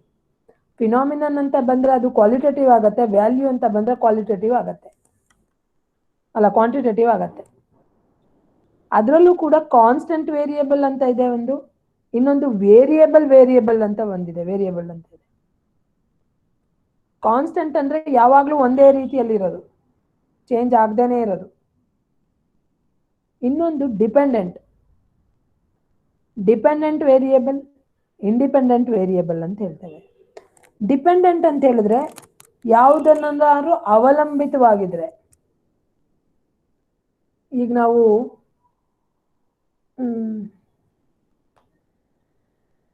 ಏನ್ ಹೇಳ್ಬೋದು, ಸ್ಟ್ರೆಸ್ಸು ಕ್ಯಾನ್ಸರು ಡಿಪೆಂಡ್ ಆಗಿದೆ ಅಂತ ಹೇಳ್ತಾ ಇದ್ದೀನಿ ನಾನು. ತುಂಬಾ ಸ್ಟ್ರೆಸ್ ಪಟ್ರೆ ಅವ್ರಿಗೆ ಕ್ಯಾನ್ಸರ್ ಬರುತ್ತೆ. ಸೊ ಇಲ್ಲಿ ಇಂಡಿಪೆಂಡೆಂಟ್ ವೇರಿಯೇಬಲ್ ಯಾವುದು? ಸ್ಟ್ರೆಸ್. ಏನಾದ್ರು ಅದು ಇಂಡಿಪೆಂಡೆಂಟ್, ಅದು ಒಂದು ಇರತ್ತೆ. ಅದ್ರ ಮೇಲೆ ಡಿಪೆಂಡ್ ಆಗಿರೋದು ಯಾವುದು? ಕ್ಯಾನ್ಸರ್ ಅನ್ನೋದು. ಸ್ಟ್ರೆಸ್ ಇಂದ ಕ್ಯಾನ್ಸರ್ ಬರುತ್ತೆ ಅಂತ ನಾನು ಒಂದು ಹೈಪೋಥಿಸಿಸ್ ಮಾಡಿದ್ದೀನಿ ಅಂತ ಇಟ್ಕೊಳ್ಳಿ. ನಾನು ಉದ್ದೇಶ ಇರೋದು ರಿಸರ್ಚ್ ಮಾಡಬೇಕಾಗಿರೋದು ನಾನು ಸ್ಟ್ರೆಸ್ ಅನ್ನೋದು ಏನಿದೆಯೋ, ಒತ್ತಡ ಅಂತ ಏನಿದೆಯೋ, ಆ ಒತ್ತಡ ಕ್ಯಾನ್ಸರ್ ರೋಗಕ್ಕೆ ಮೂಲ ಕಾರಣ ಅಂತ ಹೇಳ್ತಾ ಇದ್ದೀನಿ. ಯಾವ್ದನ್ನ ಇಟ್ಟುಕೊಂಡು ಯಾವ್ದ್ರ ಮೇಲೆ ಅದು ಅವಲಂಬಿತವಾಗಿದೆ ಅಂತ ಹೇಳ್ತಿದ್ದೀನೋ, ಅವಲಂಬಿತ ಅನ್ನೋದು ಡಿಪೆಂಡೆಂಟ್ ಆಗತ್ತೆ, ಕ್ಯಾನ್ಸರ್ ಅಂತ ಹೇಳಿದ್ದೀನಿ. ಇಂಡಿಪೆಂಡೆಂಟ್ ವೇರಿಯೇಬಲ್ ಏನಾಯ್ತು? ಸ್ಟ್ರೆಸ್. ಹೌದಾ? ಅದಾದ್ಮೇಲೆ ಇಂಟರ್ವೆನಿಂಗ್ ವೇರಿಯೇಬಲ್ಸ್ ಅಂದ್ರೆ ಬರೀ ಒತ್ತಡ ಒಂದೇ ಅಲ್ಲ, ಅವನು ದಿನನಿತ್ಯದ ಚಟುವಟಿಕೆ, ಆಹಾರ ಕ್ರಮ, ಬೇರೆ ಎಲ್ಲವೂ ಆಗಬಹುದು ಅನ್ನೋದು ಒಂದನ್ನ ಹೇಳ್ತೀವಲ್ಲ, ವಿಷಯಗಳನ್ನು ಇನ್ಕ್ಲೂಡ್ ಮಾಡಿ ಹೇಳ್ತೀವಲ್ಲ. ಯಾಕಂದ್ರೆ ಸ್ಟ್ರೆಸ್ ಇರೋರಿಗೆಲ್ಲ ನಿಮ್ಗೆ ಕಾಯಿಲೆ ಬಂದೇ ಇಲ್ಲ ನಾವು ಕಂಡ್ಕೊಂಡಾಗ. ಎಷ್ಟೊಂದು ಜನಕ್ಕೆ ಒತ್ತಡಗಳಿದೆ, ಮಾನಸಿಕವಾಗಿರ್ಬೋದು, ಶಾರೀರಿಕವಾಗಿರ್ಬೋದು, ಸಾಮಾಜಿಕವಾಗಿರ್ಬೋದು, ಅಥವಾ ಧಾರ್ಮಿಕವಾಗಿರ್ಬೋದು, ಅಥವಾ ಈಗೀಗ ಜೆಂಡರ್ ರಿಲೇಟೆಡ್ ಇರ್ಬೋದು. ಈ ಎಲ್ಲಾ ವಿಷಯ ಅಷ್ಟೆಲ್ಲ ಸ್ಟ್ರೆಸ್ ಇದ್ರೂ ಕೂಡ ಅವ್ರಿಗೆ ಕ್ಯಾನ್ಸರ್ ಬಂದಿಲ್ಲ. ಸೊ ಸ್ಟ್ರೆಸ್ ನಮ್ಗೆ ತೊಂದರೆ ಇಲ್ಲ. ಆದ್ರೆ ಬೇರೊಂದು ವಿಚಾರ ಇದೆ, ಸ್ಟ್ರೆಸ್ ಜೊತೆಗೆ ಸೇರ್ಕೊಂಡು ಆಹಾರ ಪದ್ಧತಿ ಇರ್ಬೋದು, ಅವನ್ ಬೆಳಗ್ಗೆ ಎದ್ದೇಳೋದಿರ್ಬೋದು, ಅಥವಾ ಶಾರೀರಿಕ ಶ್ರಮ ಮಾಡದೇ ಇರೋದಿರ್ಬೋದು, ಇವೆಲ್ಲ ಬರುತ್ತಲ್ಲ ಬೇರೆ ವಿಚಾರಗಳು, ಅದನ್ನ ನಾವು ಇಂಟರ್ವೆನಿಂಗ್ ವೇರಿಯೇಬಲ್ಸ್ ಅಂತ ಕರಿತೇವೆ. ನಿಮ್ಗೆ ವೇರಿಯೇಬಲ್ಸ್ ಬಗ್ಗೆ ಒಂದು ಕ್ವಶನ್ ಇದ್ದೇ ಇರತ್ತೆ. ಇನ್ನು ಮುಖ್ಯ ವಿಷಯ ಇನ್ನೊಂದು ಏನ್ ಬರುತ್ತೆ ಇದರಲ್ಲಿ ಅಂತ ಹೇಳಿದ್ರೆ ಹೈಪೋಥಿಸಿಸ್ ಅಂತ ಕರಿತೇವೆ. ಹೈಪೋಥಿಸಿಸ್ ಅಂದ್ರೆ ಏನಿಲ್ಲ, ಟೆಂಟೇಟಿವ್ ಸ್ಟೇಟ್ಮೆಂಟ್. ನಾನು ಈ ರೀತಿ ಮಾಡ್ತಾ ಇದ್ದೇನೆ, ಈ ವಿಷಯ ಡಿಕ್ಲೇರ್ ಮಾಡ್ತೀವಲ್ಲ, ಒತ್ತಡದಿಂದ ಕ್ಯಾನ್ಸರ್, ಇದೇ ನನ್ನ ರಿಸರ್ಚ್ ಸ್ಟೇಟ್ಮೆಂಟ್ ಇದು. ಅದಾದ್ಮೇಲೆ ಸರಿನೋ ತಪ್ಪೋ ನಾನು ರಿಸರ್ಚ್ ಮಾಡಾದ್ಮೇಲೆ ಗೊತ್ತಾಗತ್ತೆ. ಆದ್ರೆ ನಾನೀಗ ಏನ್ ಅನ್ಕೊಂಡಿದ್ದೀನಿ, ಒತ್ತಡದಿಂದ ಬರತ್ತೆ ಕ್ಯಾನ್ಸರ್. ಇದು tentative statement about the research outcome. ನನ್ನ ರಿಸರ್ಚ್ ಇದು ವಿಷಯದ ಇದೆ, ಇದು ಹೀಗೆ ಆಗತ್ತೆ ಅಂತ ಹೇಳ್ತಾ ಇದ್ದೀನಿ ನಾನು. ಆದ್ರೆ ಅದು ಪರ್ಮನೆಂಟ್ ಅಲ್ಲ, ಟೆಂಟೇಟಿವ್, ತಾತ್ಕಾಲಿಕವಾಗಿ ಹೇಳ್ತಾ ಇದ್ದೇನೆ. ಅದನ್ನ ನಾವು ಹೈಪೋಥಿಸಿಸ್ ಅಂತ ಹೇಳ್ತೇವೆ. ಹೈಪೋಥಿಸಿಸ್ ಅಲ್ಲಿ ಎರಡಿದೆ, ಒಂದು ಆಲ್ಟರ್ನೇಟಿವ್ ಹೈಪೋಥಿಸಿಸ್ ಅಂತ, ಇನ್ನೊಂದು ನಲ್ ಹೈಪೋಥಿಸಿಸ್. ನಲ್ ಹೈಪೋಥಿಸಿಸ್ ಅಂತ ಹೇಳಿದ್ರೆ ಅದನ್ನ ಸಿಂಬಲೈಸ್ ಮಾಡ್ತಾರೆ H0 ಅಂತ. H ಹೈಪೋಥಿಸಿಸ್ ಅಂತ, 0 ಅಂದ್ರೆ ನಲ್ ಅಂತ, 0 ಏನೂ ಇಲ್ಲ ಅಲ್ಲಿ. ಕ್ಯಾನ್ಸರ್ ಒತ್ತಡ ಕ್ಯಾನ್ಸರ್ಗೆ ಕಾರಣ ಅಂತ ಮಾಡಿದ್ದೆ. ಇದು ನನ್ನ ಇದಿತ್ತು. ಆದರೆ ನಾನು ರಿಸರ್ಚ್ ಮಾಡಿದ್ಮೇಲೆ ಕಂಡ್ಕೊಂಡಿದ್ದೇನೆಂದ್ರೆ ಒತ್ತಡಕ್ಕೂ ಕ್ಯಾನ್ಸರ್ಗೂ ಏನೂ ಸಂಬಂಧ ಇಲ್ಲ. ಇಡೀ ನಾನು ಏನು ಅನ್ಕೊಂಡಿದ್ನೋ ಒತ್ತಡದಿಂದ ಕ್ಯಾನ್ಸರ್ ಅಂತ ಮಾಡ್ಕೊಂಡಿದ್ನಲ್ಲ ಸ್ಟೇಟ್ಮೆಂಟು, ಅದು ಸುಳ್ಳಾದ್ರೆ, ಅದು ನಿಜವೇ ಆಗದೆ ಇದ್ರೆ ಅದನ್ನ ನಲ್ ಹೈಪೋಥಿಸಿಸ್ ಅಂತ ಕರಿತೇವೆ. ಇನ್ನೊಂದು ಆಲ್ಟರ್ನೇಟಿವ್ ಹೈಪೋಥಿಸಿಸ್, H1 ಅಂತ ಕರಿತೇವೆ ಇದನ್ನ, ಆಲ್ಟರ್ನೇಟಿವ್ ಹೈಪೋಥಿಸಿಸ್. ಒತ್ತಡದಿಂದ ಕ್ಯಾನ್ಸರ್ ಆಗಲ್ಲ, ಆದ್ರೆ ಬೇರೊಂದರಿಂದ ಆಗ್ತಾ ಇದೆ. ನಾನು ಇಷ್ಟೆಲ್ಲ ವಿಚಾರ ನೋಡಿದಾಗ ಈಗಿನ ಆಹಾರ ಕ್ರಮದಲ್ಲಿ ಕ್ಯಾನ್ಸರ್, ಹೊರಗಡೆ ತಿಂತಾ ಇದ್ರೆ ಕ್ಯಾನ್ಸರ್ ಆಗತ್ತೆ ಅಂತ ಕಂಡ್ಕೊಂಡಿದ್ದೀವಿ. ಇದು ಇನ್ನೊಂದು ವಿಷಯವನ್ನ ನಾನು ತಗೊಂಡಿದ್ದ ರಿಸರ್ಚ್ ಅಲ್ಲಿ ನನಗ್ ಬಂದಿದ್ದು ಬೇರೆ, ಆಲ್ಟರ್ನೇಟಿವ್ ಹೈಪೋಥಿಸಿಸ್. ಇದನ್ನ ನಾವು ಆಲ್ಟರ್ನೇಟಿವ್ ಹೈಪೋಥಿಸಿಸ್ ಅಂತ ಕರಿತೇವೆ. ರಿಸರ್ಚ್ ಆಪ್ಟಿಟ್ಯೂಡ್ ಅಲ್ಲಿ ಇಷ್ಟು ವಿಷಯ ಇರುತ್ತೆ. ಇದನ್ನ ಒಂದು ಫ್ರೇಮ್ ವರ್ಕ್ ಕೊಟ್ಟಿದ್ದೇನೆ, ಟೀಚಿಂಗ್ ಆಪ್ಟಿಟ್ಯೂಡ್ ಮತ್ತೆ ರಿಸರ್ಚ್ ಆಪ್ಟಿಟ್ಯೂಡ್ ಅಂತೇಳಿ. ಇಷ್ಟು ಅರ್ಥ ಆಗಿದೆ ಅನ್ಕೋತೀನಿ. ಮುಂದೆ ಕ್ಲಾಸ್ಗಳು ಇರತ್ತೆ, ಟೀಚಿಂಗ್ ಆಪ್ಟಿಟ್ಯೂಡ್ ಬಗ್ಗೆ ಇನ್ನೂ ಒಂದೆರಡು ಕ್ಲಾಸ್ ಇರುತ್ತೆ, ರಿಸರ್ಚ್ ಆಪ್ಟಿಟ್ಯೂಡ್ ಬಗ್ಗೆನೂ ಇರುತ್ತೆ. ಈಗ ಇಷ್ಟು ಅರ್ಥ ಆಯ್ತು ಅನ್ಕೋತೀನಿ. ಏನಾದರೂ ಡೌಟ್ಸ್ ಇದ್ರೆ ನಂಗೆ ಮೇಲ್ ಮಾಡ್ಬೋದು, ಕ್ವಶನ್ಸ್ ಇದ್ರೂ ಮಾಡ್ಬೋದು. ಹೌದಾ? ಇವತ್ತು ಕ್ಲಾಸ್ ಇಲ್ಲಿ ನಿಲ್ಸೋಣ. ಅರ್ಥ ಆಗಿದೆ ಅನ್ಕೋತೀನಿ. ನಿಮ್ಮ ಮೇಲ್ ಐಡಿ ಹೇಳಿ ಮೇಡಮ್. ಅನುಪಮಾ MYS. MYS ಹೌದು. Okay. 04 okay. at okay. KSU dot okay. In AC academic ಅಂತ ಅರ್ಥ .in. AC ಅಂತಿದ್ರೆ ಅಕಾಡೆಮಿಕ್ ಅಂತ ಅರ್ಥ, ಇನ್ ಅಂತಿದ್ರೆ ಇಂಡಿಯಾ ಅಂತ ಅರ್ಥ. ನಿಮ್ಗೆ ಇಮೇಲ್ ಅಲ್ಲೂ ಇದನ್ನು ಕೇಳ್ತಾರೆ, ಏನು ಅದು ಅಡ್ರೆಸ್ ಡೊಮೈನ್ ಏನು ಅಂತ ಹೇಳ್ತಾರೆ. Okay madam. MYS ಅಂದ್ರೆ ಮೈಸೂರು. ಹೌದು ಸರ್. ಅದೇ ಅನುಪಮಾಗೂ ಮೈಸೂರಿಗೂ ಮಧ್ಯೆ ಗ್ಯಾಪ್ ಇದೆಯಾ ಮೇಡಮ್? ಏನೂ ಇಲ್ಲ sir.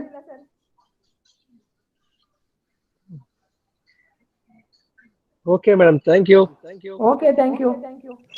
Thank you madam. Thank you sir. Okay, thank you madam. 2:30ಗಲ್ವಾ ಮೇಡಮ್? ನಾಳಿದ್ದು 2:30. ನಾಡದ್ದು. ಬೆಳಿಗ್ಗೆ ನಾನು ಟೈಮ್ ಟೇಬಲ್ ಶೇರ್ ಮಾಡ್ತೇನೆ ವೀಕ್ ಇದ್ದು.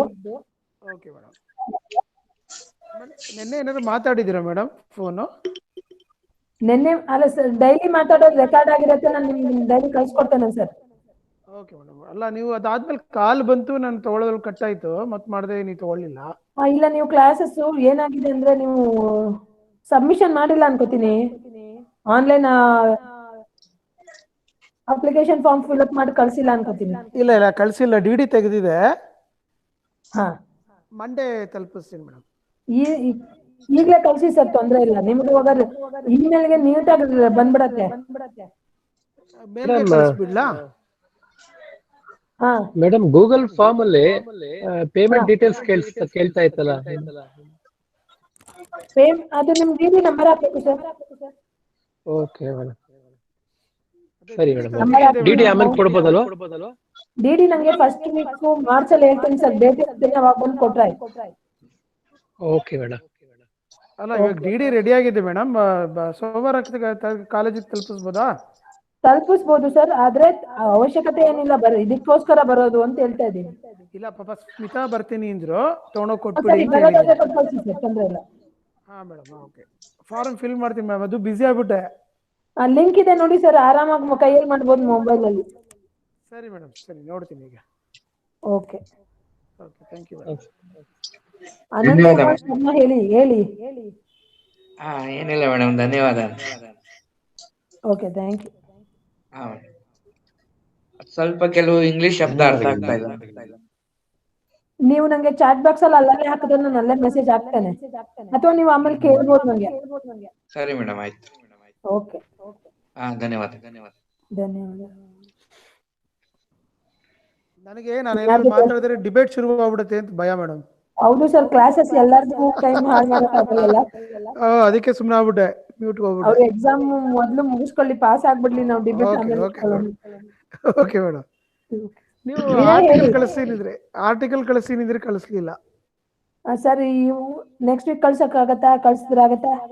ಕಳಿಸಿ. ನಾನು ಈಗ ಈ ಎಕ್ಸಾಮ್ ಬಂದಿದ್ರಿಂದ ಒಂಚೂರು ಮುಂದಕ್ಕೆ ಆಗ್ತಾ ಇದ್ದೀನಿ. ಯುಗಾದಿಗೆ ಮಾಡೋಣ ಅನ್ಕೊಂಡೆ, ಅದು ಆಗ್ತಾ ಇಲ್ಲ. ಸ್ವಲ್ಪ ನಿಧಾನಕ್ಕೆ ಮಾಡೋಣ ಮೇಡಮ್, ತೊಂದರೆ ಇಲ್ಲ. ಅದು ಸರ್ ನಾನು ಈ ಕೋರ್ಸ್ ವರ್ಕ್ ಇದು ಒಂದು ಮಾಡೋದ್ರಲ್ಲಿ ಬಿಸಿ ಆಗ್ಬಿಟ್ಟೆ ನಾನು.